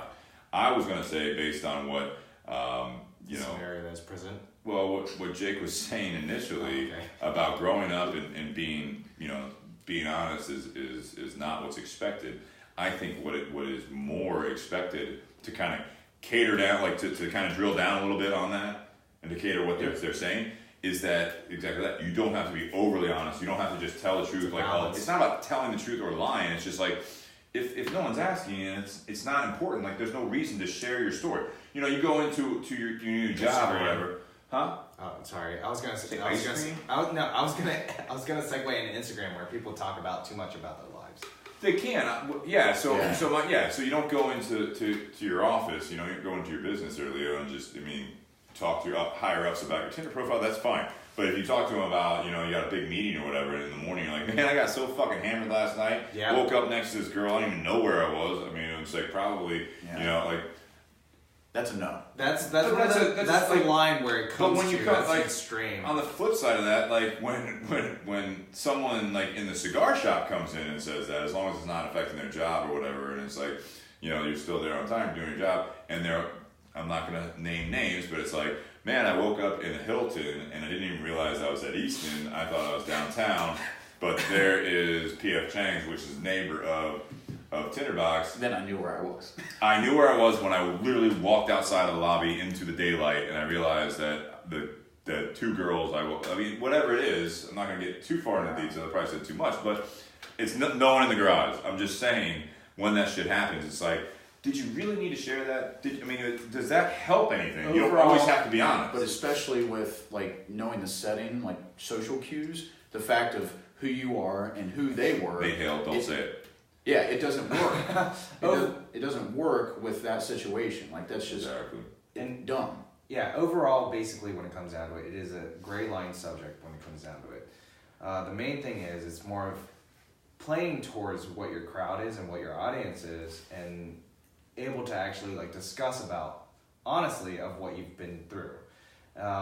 There's such thing as telling too much information, which can often lead. That's, I think, what I'm getting at right here. And that's too much information is definitely not needed in most social contexts. Yeah, and mainly to baseline it or even encapsulate just the overall message that we've gone through. I'm a little bit drunk, but at the same time, it's more of just being able to have that balance of going from extreme to the other extreme. Is just completely trying to say, like, I'm actually having a drink. So here's a very terrible example. I'm getting wasted. Please, go ahead. Yes. I'm getting wasted with my boys right now, drinking and smoking cigars at this whole time. And, and then there is also, I'm just having a simple drink, kind of enjoying the complexities of whiskey along with cigar pairings. Yeah. So at that point, there's the line at that point where you're able to have a balanced approach compared to actually operating on extremes, which is something that our society often runs under at this point in time, where we operate under extremes. So in the end, true, yeah. In the end, work off of a balanced approach whenever you're discussing what peers, friends, or relationships that you're working with. Yeah, I agree.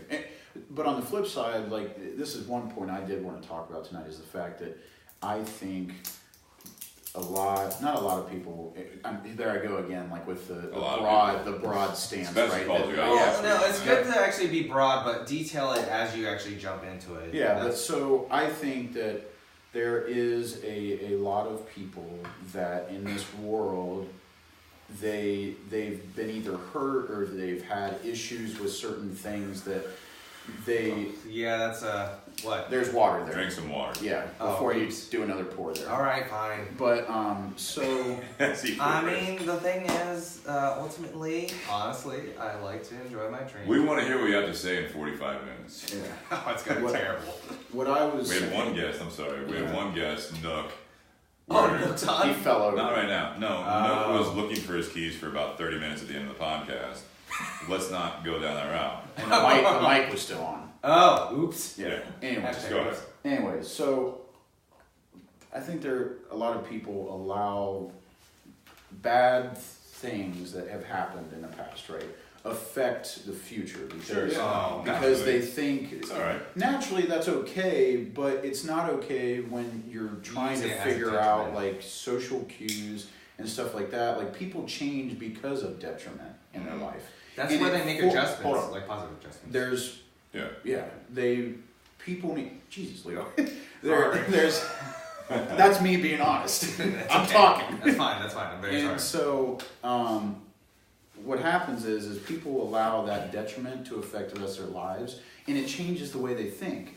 So if they had something happen in their 20s with a job, and now they're in their 50s and 60s in a different job, they think that some situations are the same, and they're not. They're in different settings, and they think that when other people are in different situations, they don't know that setting. They think that that the other person is in a bad situation, just like they were. They project the detriment from past experiences, and that isn't the case. Where it's not, no. Where I don't think it's like someone saying that they got cheated on in a relationship, right?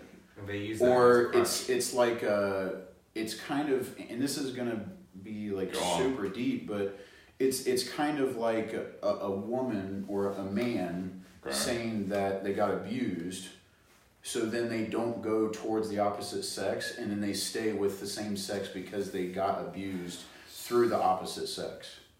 That's a life choice. That's not. I mean, it's not bad or good. I mean, that's just their decision. I mean, that's not. But that's an extreme. But you know what I'm driving at is the fact that you're allowing like if you told the truth one time in a job interview, and then you found out that it cost you your job, and then the next like 20 years, every time you have a job interview, you can't be like fully honest because you're scared. You're scared of what you're saying. Let me go to a psychological standpoint on that. I just want to say, what's the other option when it, like we've talked about the whole job thing, right? So if you're in a job interview and they say, do you smoke? And you're like, well, I smoke cigars, or yes, I smoke, or you like, so you go through like say you go through 10 job interviews, and at this point your bills are getting, they're lapsing, and you're basically struggling to provide for your family.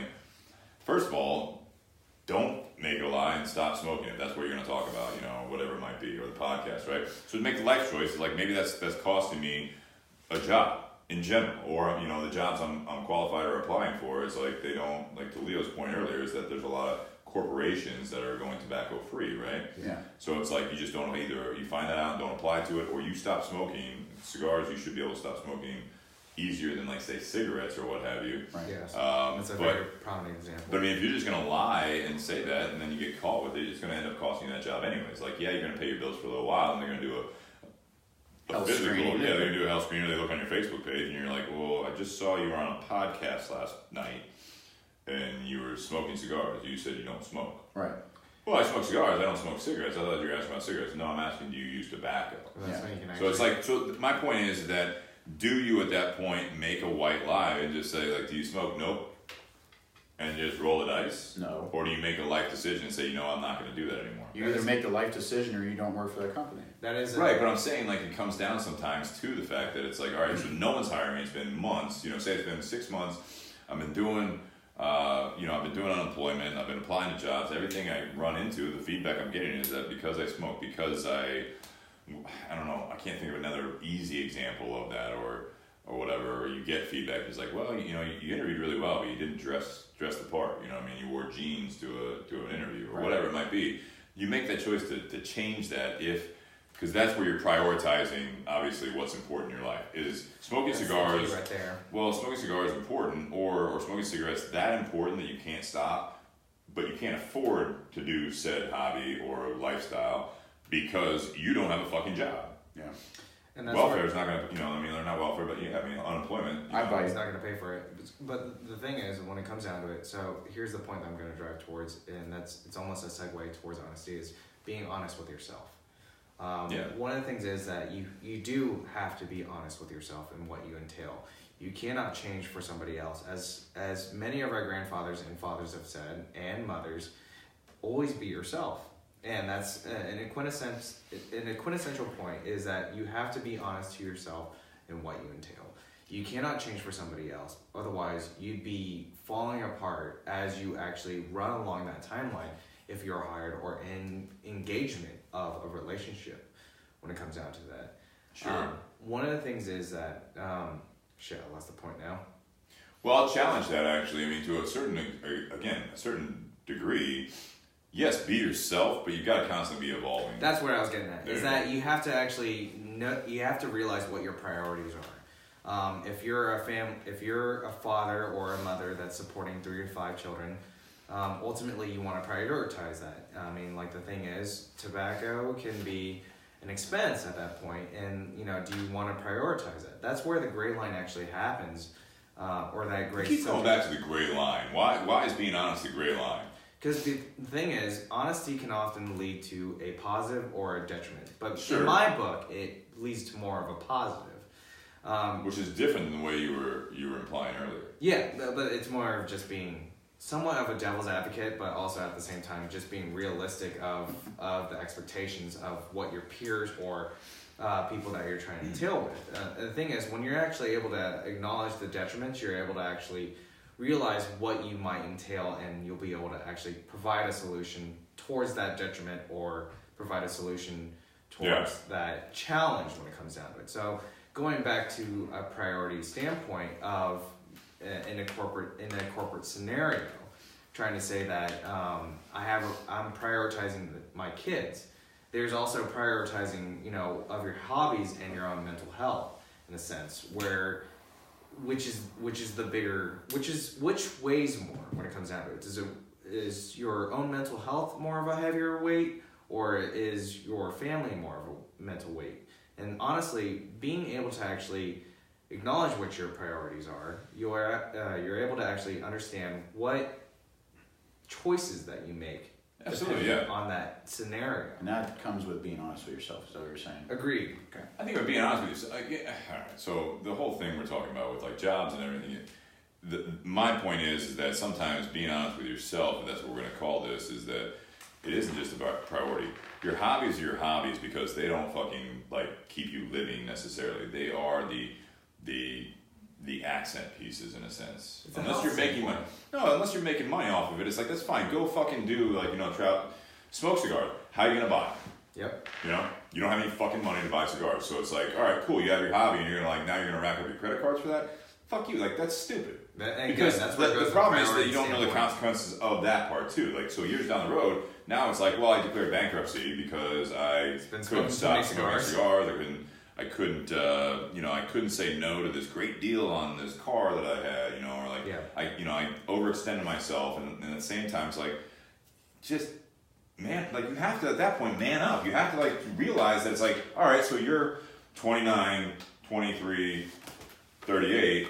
It's like, so do you want to live to be 31? 45. Or do you want to live to be 45? Do you want to live, like, if all goes well, you're 80 years old? Fucking realize that this life is going to keep going on, so you have to, like, that's what, going off of your words, being honest with yourself, you have to actually do all of that so that you can actually continue to have hobbies. You can continue to do these things, and you can continue providing for your family. And that's where I come across with the gray line approach is, what are you prioritizing is, whether it be family or health, if you have your priorities straightened out of what is the 1, 2, 3 aspect of that list of, in order to actually either live a fulfilling life or actually enjoying what your hobbies are, which is adding towards mental health at that point in time. The thing is, prioritizing is a way to actually know what you have to do in a sense. Like for instance, financially, like right now I've been a little bit overdrawn or overdrafted in some degrees. Okay. And what do I have to prioritize? In this case, I have to prioritize on smoking and drinking less in order to actually prioritize to help out my family and also myself at that But look what you did, you got a second job. Yeah, there's also that too. Yeah, yeah. That's where. So you're working towards that, yeah. Yeah, we're working towards it, and that's one of the things that priorities kind of is able to actually organize of what you're actually doing in your daily and personal life, and also your work life, in order to actually accentuate a true fulfilling life in a sense. Because the thing is, in my opinion, it's family, friends, and then work. That's my top 3. Working with my family is a large priority, and like honestly, every day I try to be honest about my expenses. My mom knows that I smoke a fuck ton, and even then I drink a good amount. But the thing is, my mom always criticizes me about how much I drink, and it's mainly because I drink to enjoy, and that's where the mental aspect, which is number 2. It's just the effect of it. Yes. Because it is alcohol. Yes. Let's be honest. Well, sometimes it's the aftermath, because he's talking about finances. It's like, do you have, like, you went out to the bar last night, what was your bar tab? It was $80. It's like, well, why are you asking me for money? Not saying you, I'm not talking about Leo, I'm saying. Scenario. But yeah, scenario is like, well, why are you asking me for money right now? Yeah. Or you say, if you are completely honest with someone like your parents or whatever, it's like you're saying you're struggling on rent, but then I understand you went out to the bar. a lot of those hobbies and things that you're talking about, I mean, those are like kind of, you talk about it being mental health. I think it's just a immediate satisfaction. Agreed. And you're basically you're trying to get that next thrill, whether it be a big one or a small one. You're just trying to enjoy yourself to escape from the fact that you are not enjoying your work, or you're not enjoying that you don't make as much money as you want to do, all that stuff. The true answer is to get that second job, to do these things. So it's like, all right, so, I want to spend this much money on booze and smokes, or I want to spend this much money on, I don't know what your hobby is, hunting, fishing, playing sports, whatever it might be. Like, I want to buy a motorcycle. It's like, all right, well, you can either take a loan out and do it and buy a $10,000 motorcycle that you're going to struggle with in 6 months to pay that monthly bill, or you can say, all right, I'm buying a motorcycle in 2 years. The monthly bill is going to be this. Now I got to challenge myself to save $250 a month for that exact thing. I'm going to pump that into a savings account. Now it's like, last month I only did, $150. So what did I do? And you look at your bank account, you're like, well, there was a $100 bar tab that wasn't even that good of a night. And so it's like, instead of going out Friday, Saturday, Sunday night, I'm going to go out Friday night, and that's it. And I'm not going to overextend myself, because I'm not going to just run into a bar tab, because I find enjoyment every weekend, but when it comes down to it, by Wednesday in the middle of the week, I don't have any fucking money, and I'm debating whether or not I can order a medium fry or a large fry. Can I ask a question? Sure. Is this the mindset that you're going towards into buying a new house? I think it's coming over the last several years, because there have been times where, through transitions and everything like that, I did overextend myself to a point and didn't realize it until I was able to, fortunately, not make the right financial decision, but it was like I had a bit of investments that I was able to take money out to cover that and then reset it. That's the fact of the matter there, being honest with that. And that's where I'm going to organize this discussion at this point, is that we have prioritizations, and then we also have instant gratifications. Instant gratification is often a negative in prioritization, is the point that I want to make. It's not negative, it's just not the priority. Yeah, exactly. That's not negative. That's not negative. Okay, no, it's not negative. The instant gratification is great if you're doing it within your means. If you can take care of if you can take care of the other 23 hours out of the day, and you have that 1 hour of the day, or whatever the equation is, but if the majority of the time you're taking care of the fact that then you can enjoy these things. Yeah. And you realize your place in your life at that time, that so cigar shop's a great example, because you're around people that are of different social backgrounds, different income levels, different levels of their career. Some of them are like, in their 20s, 30s, 40s. Some are retired and very well off. You can't hang with those guys. Yeah. It's like when we say, I know a prime example is like when some of these cigar reps, not just the reps, but actual like figureheads that have been very successful, they pull out a black card. You want to go out with like someone like that, and they're ordering all these drinks and everything like that, and you want to like just live it up that night. But when you do that, so when I do those gentlemen's dinners that I think I've talked about before, it's like, I don't know how you do it. I do it occasionally. Pause for a minute. I'm going to use the restroom. Go ahead. You don't have to just You don't have to tell I us wasn't everyone sure. out I there. wasn't sure. Don't walk in front of the camera. You can walk in front of the camera, doesn't matter. Well, We all the know. thing Or is, walk, I yeah, don't that's know not how for it the works. camera. This is the first time I've actually been on this podcast talking hypothetical. So point being with the gentleman's dinner, I realized that, for example, I just went out to dinner with Eric, Hilljack, and Dan, and my bill was, $90. Yeah. Okay? Now, in the same month, I got this weekend coming up, I got, Spencer was on the podcast last week. Our buddy Wilk and Kate's coming in town. They want to do a gentleman's dinner, and I literally told them they want to go to Jeff Ruby's, and that'll be easily $150 for a person if you're going to be drinking and everything else. I just said, hey guys, I can't do it. I'm buying a house. I just went out to dinner, and then I got another group, the Irish guys, going to go celebrate Connor Dawson, who was watching earlier, and it's like they're going to go out to where Jeff Ruby's the following weekend. I'm like, guys, I told Connor, I'm like, I can't do it. I'll meet you up for drinks, do something like that. That's why I didn't go out with you guys to the barn. Absolutely. Like when everyone asked, like if they wanted to go to the barn, like Steve, Phil, Jack, Dan, and Eric went. Yeah, you want to go. I want to go, but I can't. It doesn't like I'm working for a job. It just doesn't work right now. I'm really upset that I didn't go, but I couldn't. But there'll be another dinner. My thing is with the honesty is the fact that I know I said it earlier, but like, did you see my point where? You don't have to agree with me, but did you see my point where I'm trying to say that a lot of people with honesty, if they're honest and they see like a negative come from that, then they think in their head that they can't be honest. Well, yeah. And so, I think that's the wrong way to look at, especially life in general, because a Well, lot of people do that. All right, so especially with relationships. Especially with relationships, absolutely. So there's levels to that, in my opinion. There's the fact that, you know, hey, does this you know, classic. do these pants make me look fat? That's a tough one. As a guy, you know, it's like, or take that out of it. Hey, do you like this on me? What's your answer? Say you don't like it. You probably should be like, you know, I honestly, I don't care for it. And they can be mad, they can do all that stuff, but that's going to be a lot better.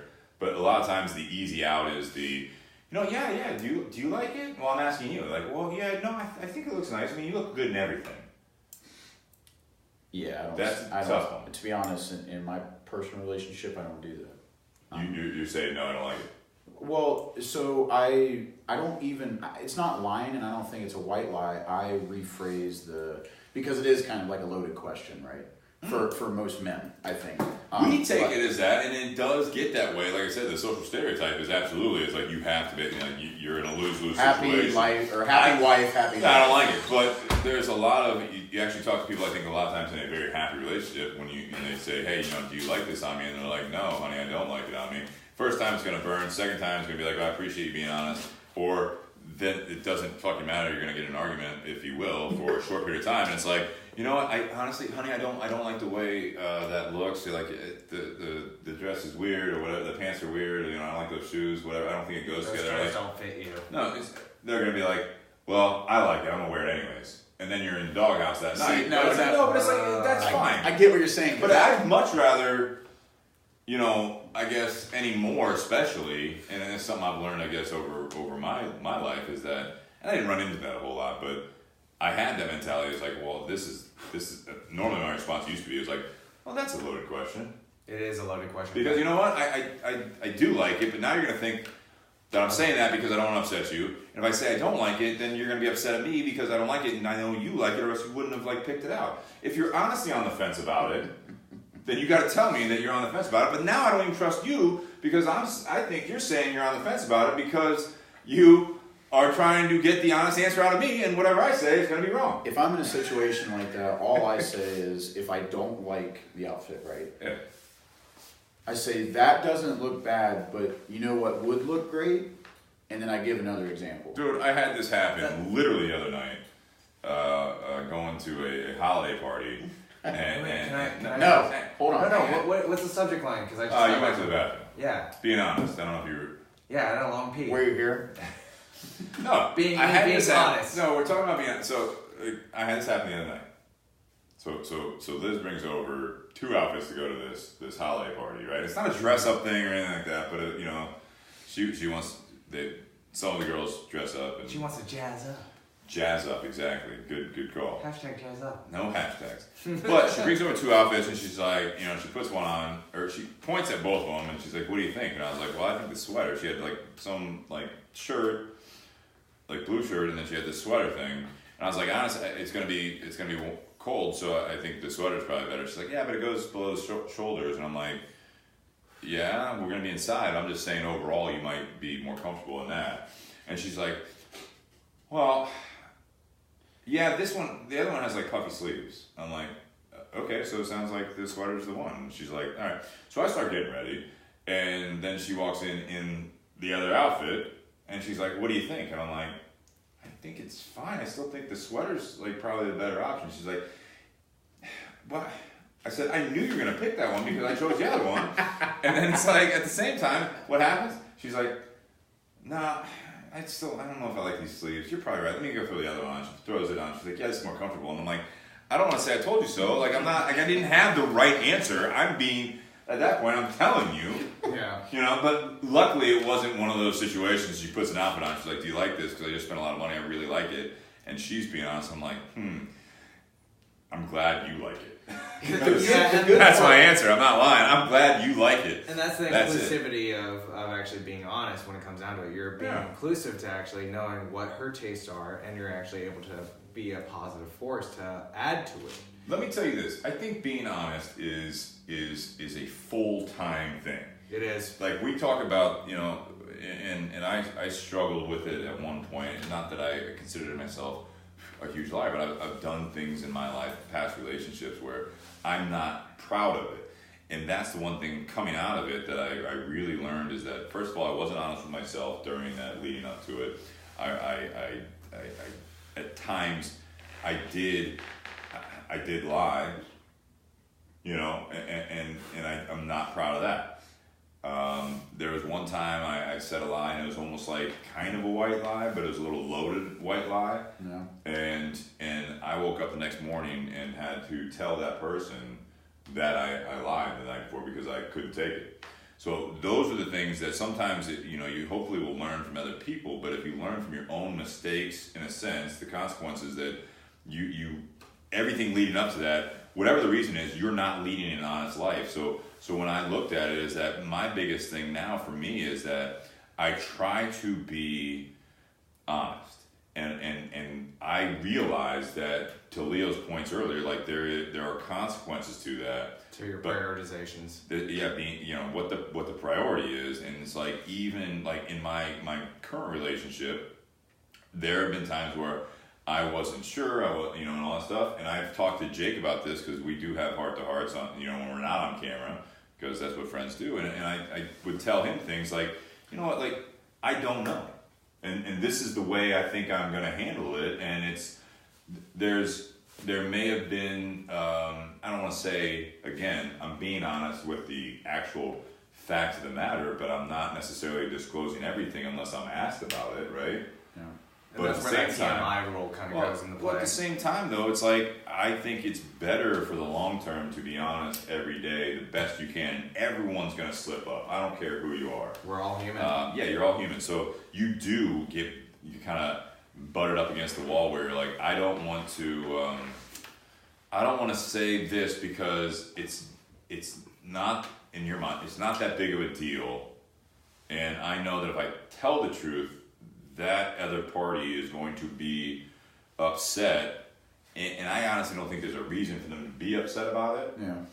But if I tell them that a lie, and it comes back to haunt me, that was a bad thing. But if I tell them a lie and they, and everything's fine going forward, that's actually starting a lot of times. I think that's starting a bad day-to-day life going forward, because if it works, on a constant basis. Well, if it works once, then it's a matter of, again, it's your choices leading up to that confrontation, right? That's why I say it's a full-time gig. You make your choices honestly. So if you're going to live your life to be honest with yourself and to stand by your decisions, you want to go to the extremes, like when it comes to the jobs and everything like that. You can go to 10 more job interviews, and every one of them says, hey, what's a tobacco-free workplace? Do you smoke? And you're gonna, yep. I smoke cigars. Actually, my other part-time job is at the cigar shop, and I do a podcast that involves cigars. So I smoke cigars. I don't smoke cigarettes. I don't plan on ever smoking cigarettes. I know a lot of the facts are going to be based around that, and I also understand that you can't hire me if you're that black and white. And that's and then you tell them that. Again, so Nate says if a truth ends a relationship but a lie keeps it going, what do you choose? I honestly... You don't have a relationship. That's not a true relationship. No, you do have a relationship. No, it is. It's actually a very common relationship. True, my point is that what do you want to come out of it? So it's like that keeps that relationship going. In a relationship. It's not a good relationship. It's common, but it's not a relationship. It's not a good relationship. That is a relationship. That's where prioritization comes. My belief is it's not a true relationship. We can all attest to that in some aspects. But the thing is, again, going back to prioritization, who do you really want to have in your life? Do you really have... People can actually be complacent with somebody that they would be quintessentially opposites, but they'd be able to actually work a good life or a fulfilling life they would say in their own mind and aspect, where they would think that is a very fulfilling. The only fulfilling life, in my opinion, is if you are honest with it at some point, right? And the other person has to actually accept it. Mm-hmm. They have to accept the truth. If you're lying to it, it's not. You say true relationship. It's not a good one. I'm saying. Yeah. So I guess I don't know. I think that But if it's gonna end a relationship, then you gotta figure it out. And you're not enjoying your own life decisions at that point. I think go ahead, Leo. But coming from a psychological standpoint, there's such thing as actually, I forgot what it's called, but it's more of just like accepting the situation for what it is. Now, granted, like some people can actually be complacent even with accepting the scenario that they're brought into. And, you know, they can still have that complacency. Now, granted, in other viewpoints, and it's mainly just perspective of knowing what do you really idealize what your life is going to be. Now, let's say, like, I want to be a person of high stature and a lot of money, but at the same time, the life that you're living is, you know, low cost and you're spending a lot on other people that you don't think it is, then that's where the major divide comes from. Is you know, having is where you have the opposite in a sense, where ultimately you want to live the life that you want, but also at the same time you have to bring it into fruition, and that's where becoming honest with yourself is a very prominent aspect to actually bringing out the life that you want to live. Yeah, but being honest with yourself and doing the whole, like, going back to the relationship thing and being, whether you like lie in your relationship or being truthful. Well, if you're lying in your relationship, you're saying that as long as the relationship's going, that it's good. Like it. Okay.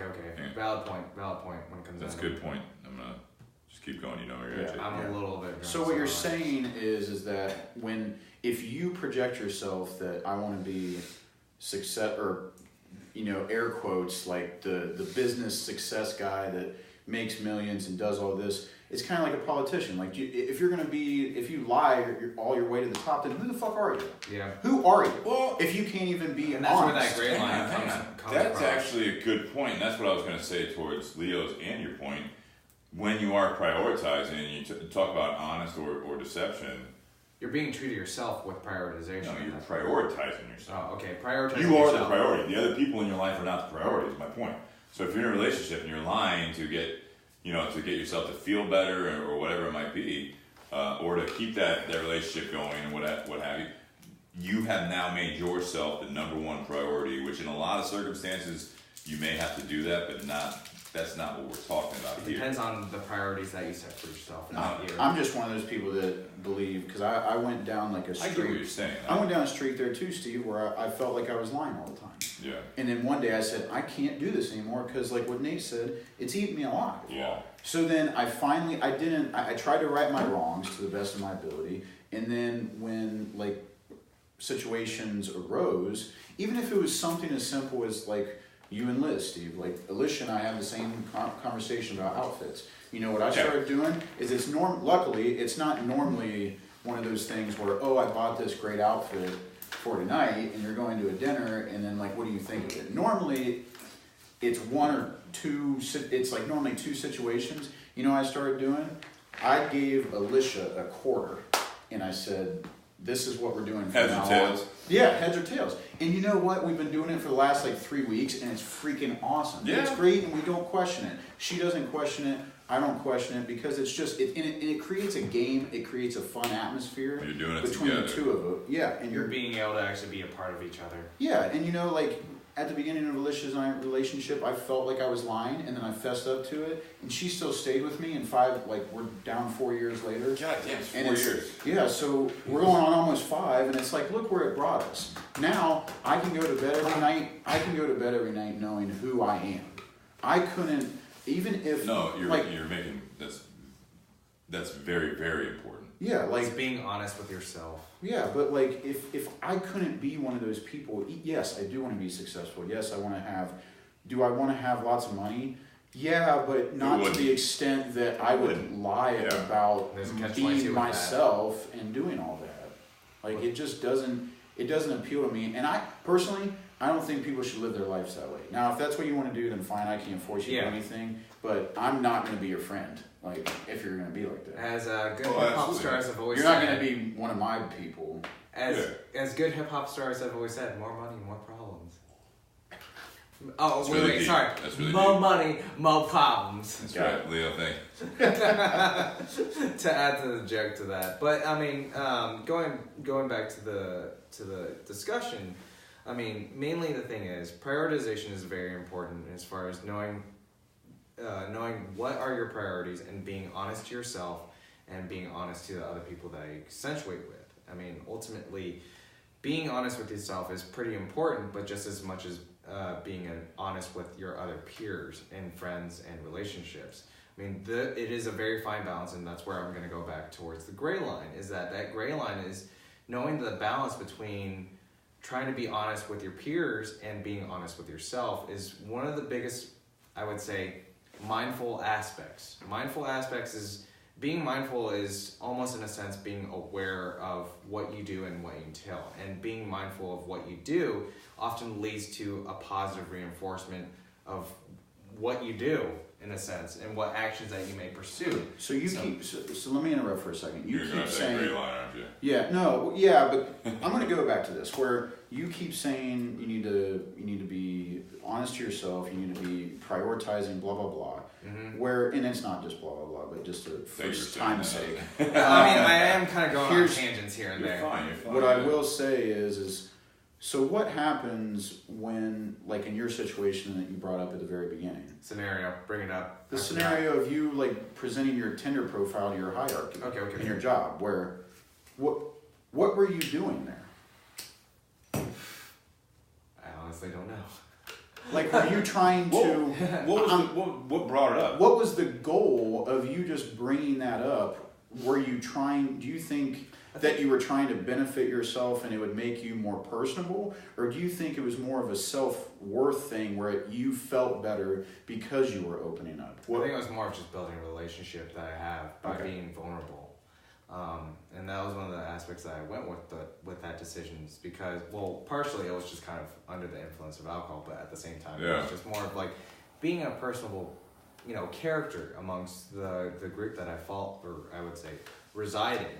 And when you're actually being able to be personable, a lot more people are actually being open and honest of what their intentions are with you, because they realize that you open up the vulnerability, you open up the door. So at that point, they can chuck in whatever it may be. But that situation didn't work, right? To some degrees, it did and did not work. I'm still assessing that at this point. When did this happen? It's been probably a 1 to 2 year basis when it comes down to it. When did this actual event happen? 2 years ago. Oh shit. It's still being brought up? Oh no, it was more of just me thinking about it too much. Yeah, you brought up a situation in his life, yeah. Yeah. So, alright, so you keep saying the gray line, you talk about the vulnerability and all that stuff of being honest. You say you think it's a positive thing, but I feel the majority of things you're saying, you feel as though you being honest with people is a negative towards you. And and honestly, that comes in my personality. Why do you think that? In my personality, I'm always self-critical. I mean, according to therapy that I've actually taken, is mostly because I've always been highly critical of me, and that's based on your biggest critic. Yes, I mean, as all of us, we're our own biggest critic. The main thing that came from that was because of how I was born and raised. Being born and raised in a conservative setting, I should say, is one of those things where at that point I'm able to believe that I have to be the best in everything that I do, no matter what it may be. So me actually talking about the detriments of me sharing my Tinder profile with amongst my peers and coworkers is one of those things I can see being a detriment, and that's honestly on my own volition in a sense, where I'm actually creating my own detriments in a sense of that situation. So in a way, it is actually a perspective at that point, a perspective that I've actually made for myself. It's a self-deprecating thing. It is. That's what I'm getting at. It's I'm not speaking for you or not observing. It's almost like a self-deprecating aspect, lack of appreciation for what you're being honest about. And that's one of the things that I still have even so yet. What the fuck is that about? that's one of those things that I've actually been brought up and raised, is that like ultimately I have a certain stature that I have to live up to. One of the things is that I lack doing, even to this day, is self-validation. And that's where it comes to being honest with yourself. You lack that? Yes. It's so interesting because I would figure the way that you're explaining the fact that how you were brought up and what your beliefs are, I think you would be on the opposite end of the spectrum where you would be lying all the time. Nope. Because you want to be the best you can be, you want to get to the top, and you want to work your hardest. Oh yeah, the nature versus nurture though. I mean, you have the thing that, you know, it's he's just wired differently possibly. It just like, I don't know, it seems like it's two opposites to me. But so and the way I'm taking it though is that Leo, it seems though that you're like overly open, you're overly honest, but because you have that self-deprecating, you know, aspect of it, it's almost like you are putting yourself out there so that you can start from scratch all the time. You know, you can build yourself up. You're getting to that point where you are going to be that elite status. You're going to do all that stuff. But in the same note, you are not even just saying that you're your own biggest critic. It's the fact that you are the one that's going to throw, like you're gonna like, sometimes with honesty, I think that people will say they're gonna throw the first punch at themselves because they're trying to be honest with themselves. Oops. So it's like they're gonna drag it. It's not. I don't think it's a good thing at all. But it's like it's like people that use humor as a coping mechanism. Yeah. Hey. No, it is. Honestly, it's not a bad thing. That's me being honest. It's very true. It's like why you make all the noises and bark and all the goofy metaphors. That's one of those things. Is that it is indeed. I don't think you enjoy it. I mean, you enjoy that. I enjoy it, but also it makes you feel better. That's what I'm saying. So from the positive side, it actually brings a lot of good camaraderie and also being able to build my own character from a personality standpoint. But the thing is, I always try to see things from two sides of a coin, where you're able to see the positive and negative, and that's where the mindfulness comes from. Is that if you're able to actually acknowledge what the negatives are, then ultimately whatever presence or you stand from, whatever aspect or whatever actions or even dialogue that you pursue, is often more of a positive nature at that point in time. And that's where I go from a self-deprecating standpoint, is that if you're able to criticize yourself, you're able to actually create more positive reinforcement from your peers and from yourself. So my thing is, I'm laughing because every time he says deprecating, I think he's going to say defecating. Defecating. And here I was going to say. I mean, in a sense, it could be like me shitting myself. In a sense, it could be shitting yourself. So we'll take it. Let me take a metaphor. Sorry, I opened the door. Hey, everybody take a drink at this point. Be ready to take a drink after this. Because ultimately, the metaphor is almost like pissing your pants. Billy Madison. Peeing your pants is cool. Peeing your pants is cool. So you're Miles Davis. Yeah. What were you going to say, Steve? I was going to say, in a sense, where you pee your pants is cool. And this is a question. So we do have some listeners still on Facebook Live. And we haven't seen many comments, so I don't know if you guys are enjoying it. If we're in the background, I don't know what it is. But you say still like we're not supposed to be. I have no idea. I haven't looked at the comments right now. It's getting late on a Wednesday night, so sometimes it flutters a bit. You're still here. Yeah, you guys are still on. Wait, how many do we have as a head count? Nope. No, we look at the end. Thousands. No, live at current time, we don't have that many. It's like dancing. Like right now we have 7, then it goes up to like 15, then it goes back down to 10, then it goes up towards 20, and then so we look at the overall. Thousands. That's my white. Not a drink. Millions. No, so very nice. Here's my trying to get to the top. Here's my thing. Getting the elite status, boys. Can you change it? And this is towards Leo or anyone else that's listening. And can you change? Because you're not the only person that does that, right? Yes. I mean, it's like it's very prominent. And I'm not trying to go full, therapist or anything like that, or any it's a form of like beating yourself up. There's a little bit of depression there, right? So like there is that aspect of it. So you change that and you look at being honest and overly honest, that you are going to throw the first blow. You know what I mean? I'm going to make myself. I'm going to knock me out at the knees first before anyone else can, so then they can actually see that my level of humility. But when you take that you change the mindset from self-deprecation to self-preservation by being honest. Ooh. Yes. Ooh. Right? So you change that to, no, listen, you change the fact that it's like, you can go in there and be honest, and you can start asking them questions. Not because it's going to serve you a purpose necessarily, but I mean, I learned this about, so let's kind of frame this, the fact that you get that point, where you go into like a networking thing, right?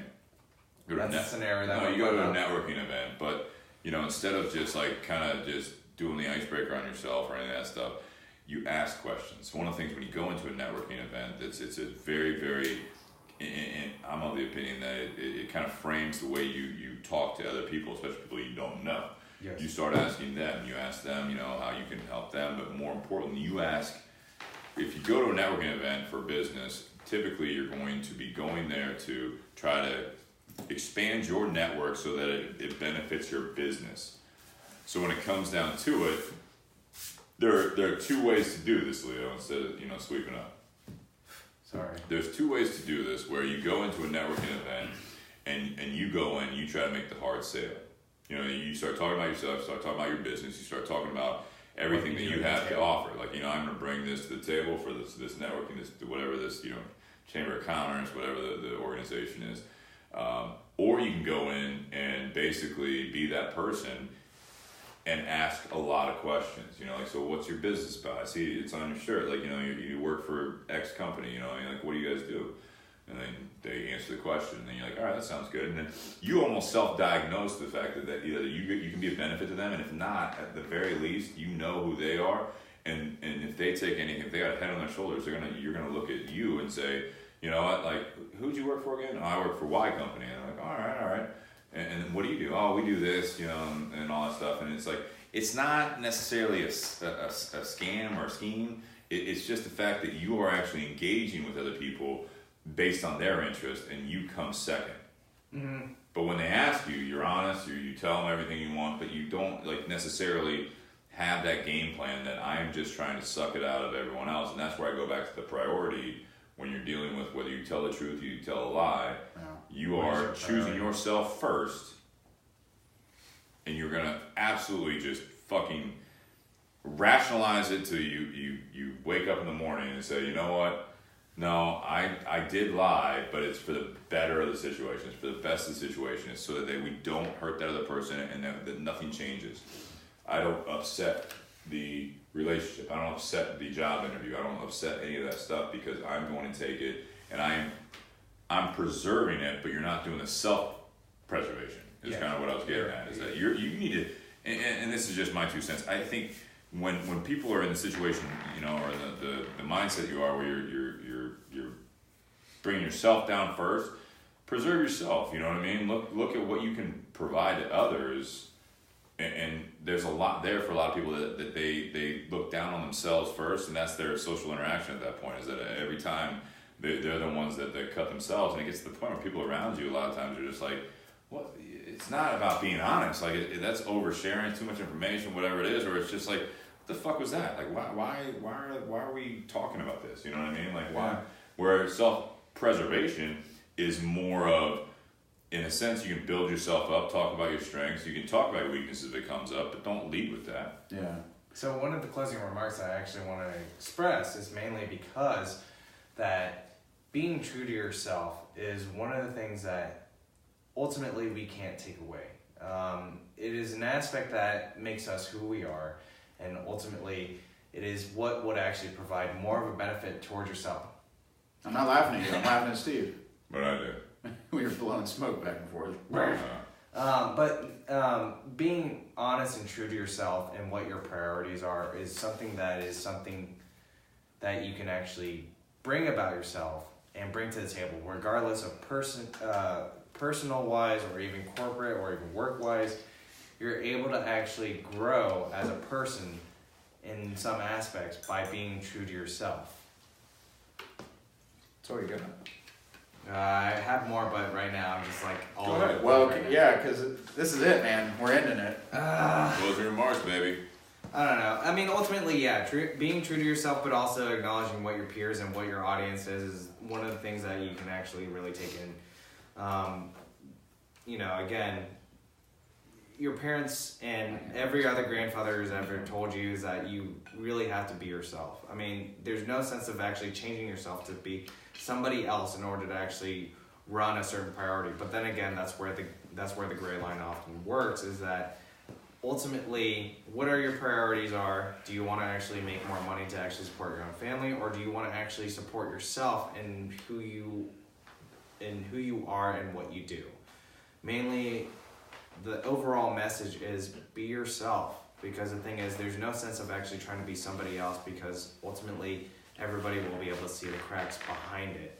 You'll fall behind trying to be somebody else, and ultimately you will actually detriment yourself in that aspect where you won't be who you are as a person. No matter what it may entail, whatever it does, you have to be yourself in order to actually grow as a human being, and whatever aspect or whatever goal lines that you set for yourself, whatever maybe in the year or in 5 years, that you have to actually grow as yourself. You can't grow as Clark Gable, or you can't grow yourself as Harrison Ford.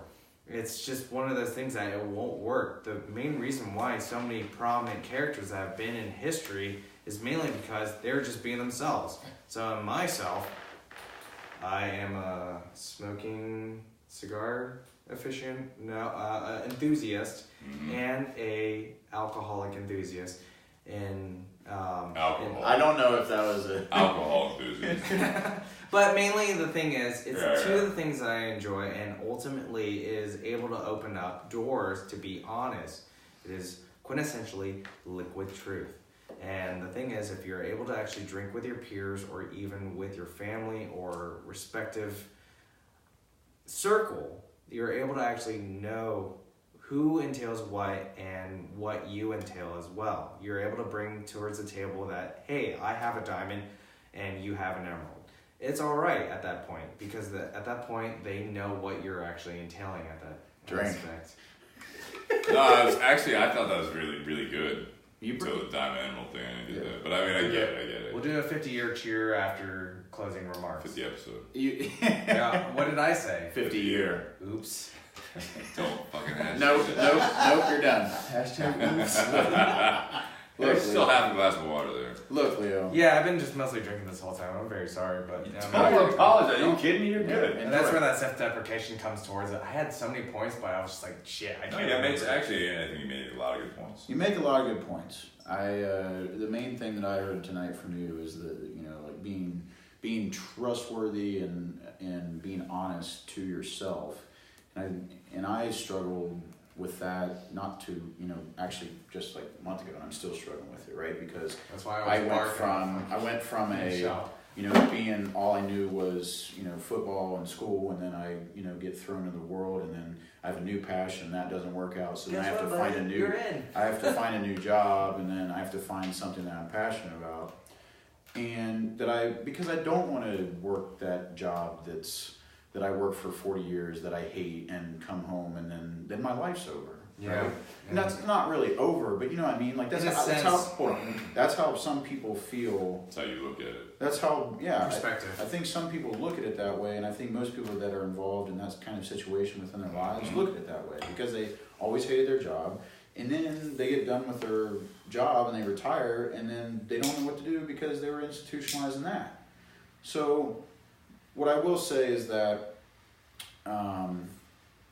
being true to yourself, to your point, Leo, I think it's really, really important. A most important thing. But the biggest thing about that is that it builds confidence. Agreed. And when you build confidence and being honest with yourself, you can be honest with others. Because as long as you're not confident with yourself, you can't be honest with others, because you're always trying to either lie to yourself or lie to others and try to project something that isn't who you think you are. And I've voiced my opinion about the whole situation where,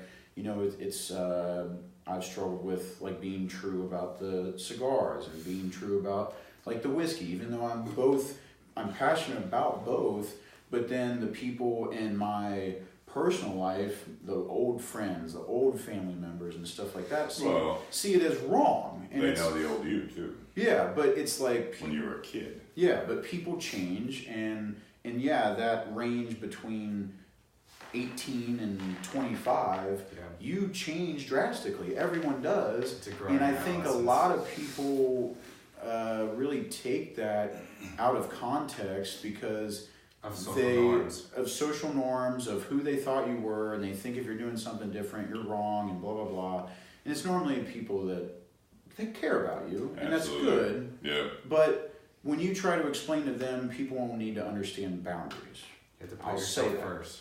Now, I'll move on to a big thing that we didn't get to tonight is being blunt versus being an asshole. Yeah, I saw you write that down. And so, fucking 20 minutes. yeah, but I wanted to bring it up and we'll end it. But my thing about that is that was one of the things I had to get used to with Steve, because Steve's very blunt, and sometimes I come across as an asshole. yeah, Like, and he's got shut the fuck up. he's got a deep voice, so it amplifies it. We've talked about The that. asshole or the bluntness. The bluntness. All right, thanks.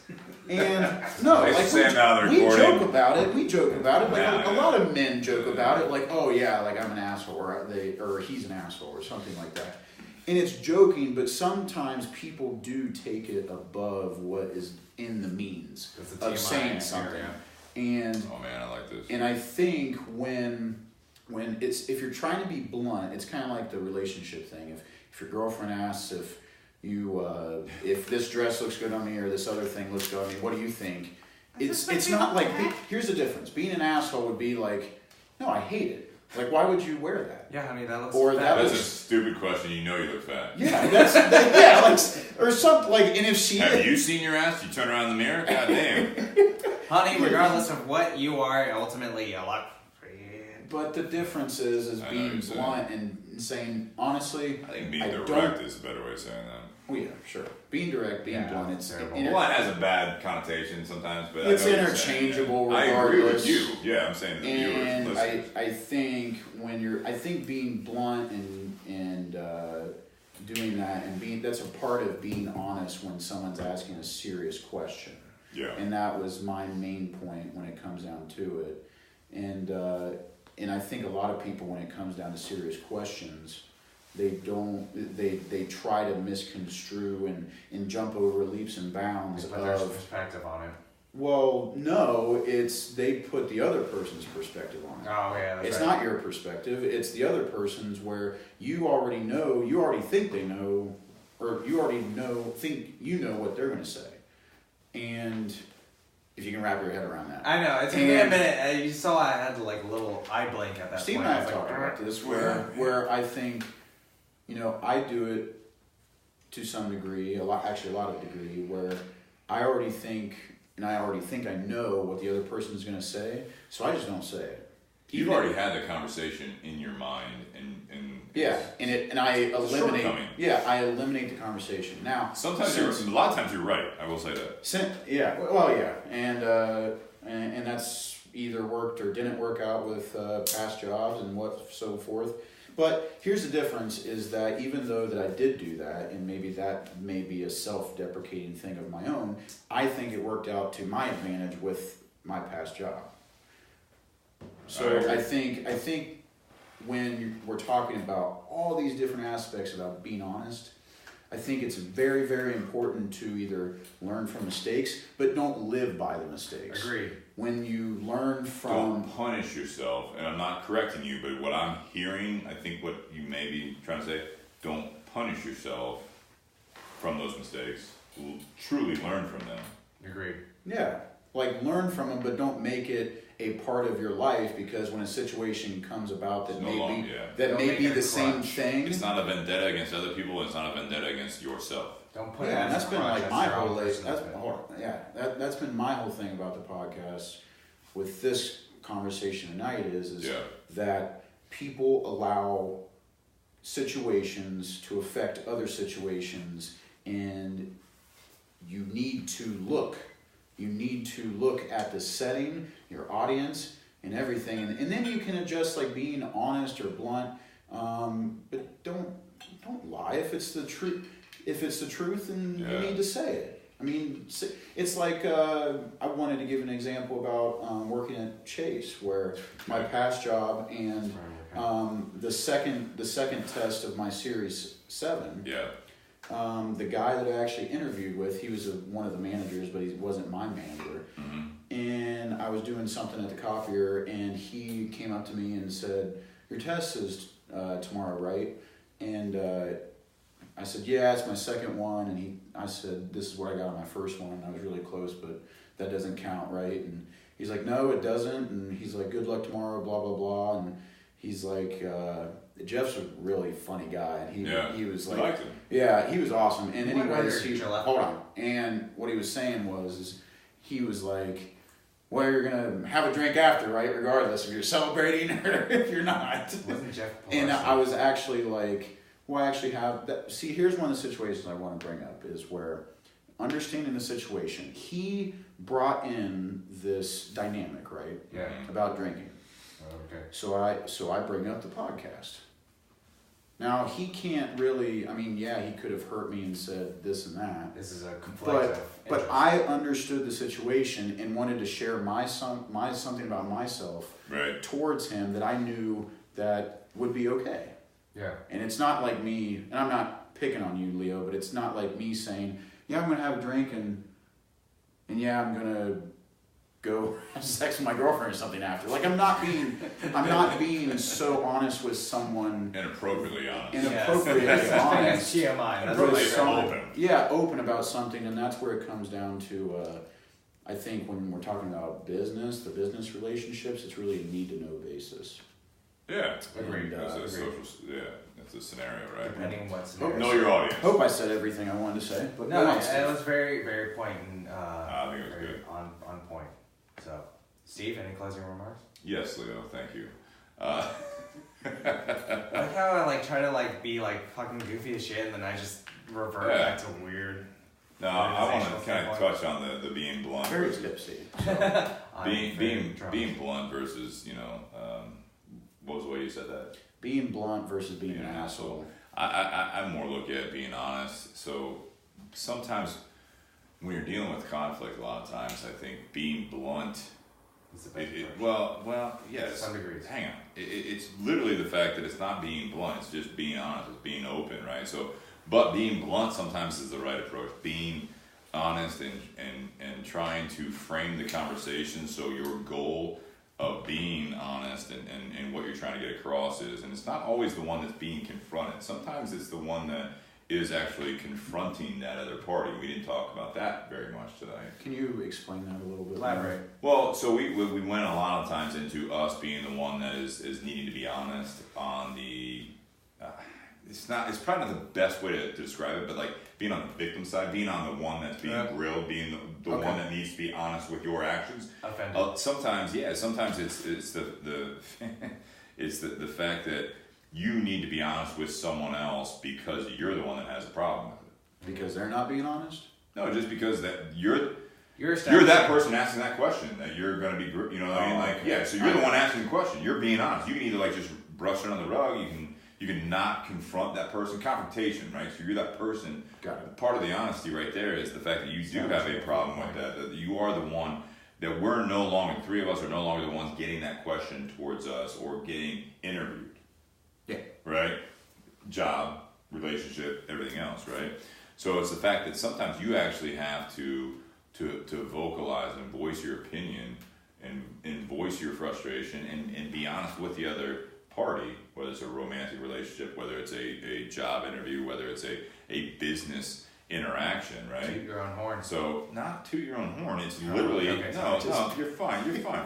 It's not toot your own horn. It's actually communicating. Okay. One thing we didn't talk about a lot tonight at all, really, and Jake and I talked about that recently this week for other reasons, but communication is the biggest part of honesty, in my opinion. And a lot of times things go without being said. Sometimes things go with partially being said because it's a easier confrontation. Well, it's one. It opens up the doors for vulnerability. You're going back to the vulnerability. It's a conflict. When there might be a problem or you feel there's a problem and you go into that situation, and from the flip side of it, when we were going into this conversation earlier, I'm going to tell a white lie so that it doesn't hurt the person that's asking me. Yeah. Right? Soften the blow. The flip side of that is you can soften the blow by not asking the question or not asking a very pointed question. Yeah. Right? It's instead of saying, hey Jake, so here at X company, we have a tobacco-free workplace. Do you smoke? Instead, it's so you dance around it, right? So you're kind of more passive about the approach. Yeah. So you're being honest, but it's like I have an issue, but so now I'm gonna like kind of. I guess the attitude is I'm gonna either catch you in a lie or I'm gonna tell you, but I don't want to like upset you because I don't want to deal with the consequences that may come if you do tell me what I don't want to hear. So I'm gonna try to dance around the issue and hope that we never actually get across to that actual point where you tell me the truth. You know what I'm saying? Because then avoid the blade. Yeah, you avoid the blade, right? So it's like, I know you did something wrong, or in my opinion, you did something wrong. I don't want to deal with the consequences that if you are honest with me, then I have to actually make a decision here.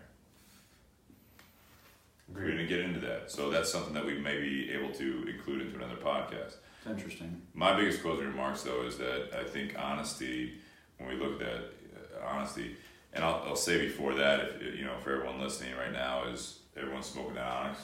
Yes. Yes. Dude, this is an overhyped cigar and also a very... It's an underdog. No, that's what I'm saying. Yeah, it's an overhyped cigar from people that don't smoke cigars, and it's actually passed over by people that smoke cigars. This is a good cigar. Yeah. It's very straightforward. Not bad. It's very straightforward, but for $6 to $8... Yeah. I'll share my Dude, memory. it is a killer, I think, everyday smoke that people just pass over because it shows up in liquor stores and gas stations and everything like that. But go ahead. One of the prominent memories of me smoking an Onyx is when I was actually on a road trip and I was like, oh, well, I didn't have much I didn't have much in the inventory, which is in my cigar box. So I picked up an Onyx, and honestly, it was a very great smoke along the road. There's a reason it's popular. Yeah, and again, goes in that gray line where it actually is able to accentuate the classic cigar smoke. Gray line is... I'm sorry. Hashtag gray line. I laugh. It's one of those things where it's able to accentuate the cigar enthusiast, but also the new cats that actually run into the situation. So you have a lot of college kids who... It's not abrasively enjoyable. This was at the UDF at my school constantly. Yeah. So it gets a bad name, but again, this is one of the ones I smoked on the farms in Connecticut when I was out there. Cool. Back in the field, because that's for Connecticut broadly. So again, go back to the closing remarks though, is that I think, I will reiterate the fact that I think being honest is a 24 hour, 7-day a week job. Yeah. You will still have those situations that your actions, and again, I introduced that other side of the topic as far as being the one that actually is doing the confronting.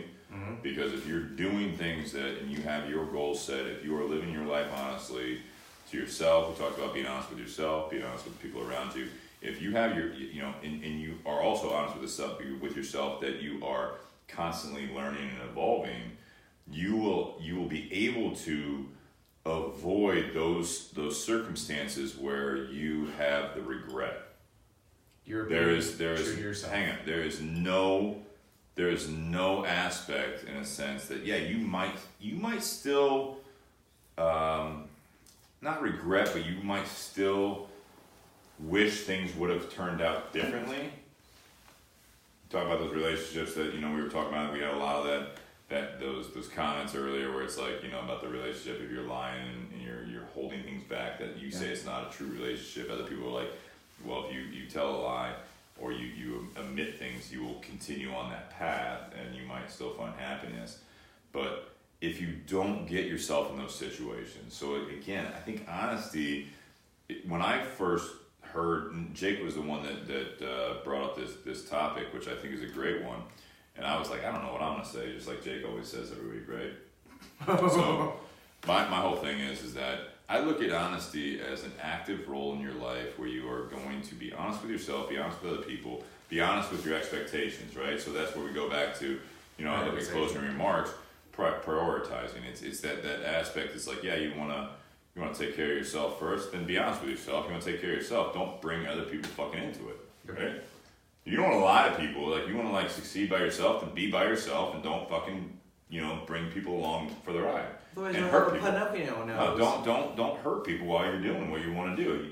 Be honest with yourself. You want to make $1 million, whatever it is, you know what I mean? And you don't want to have to, like, go along and lie, cheat, and steal and all that shit.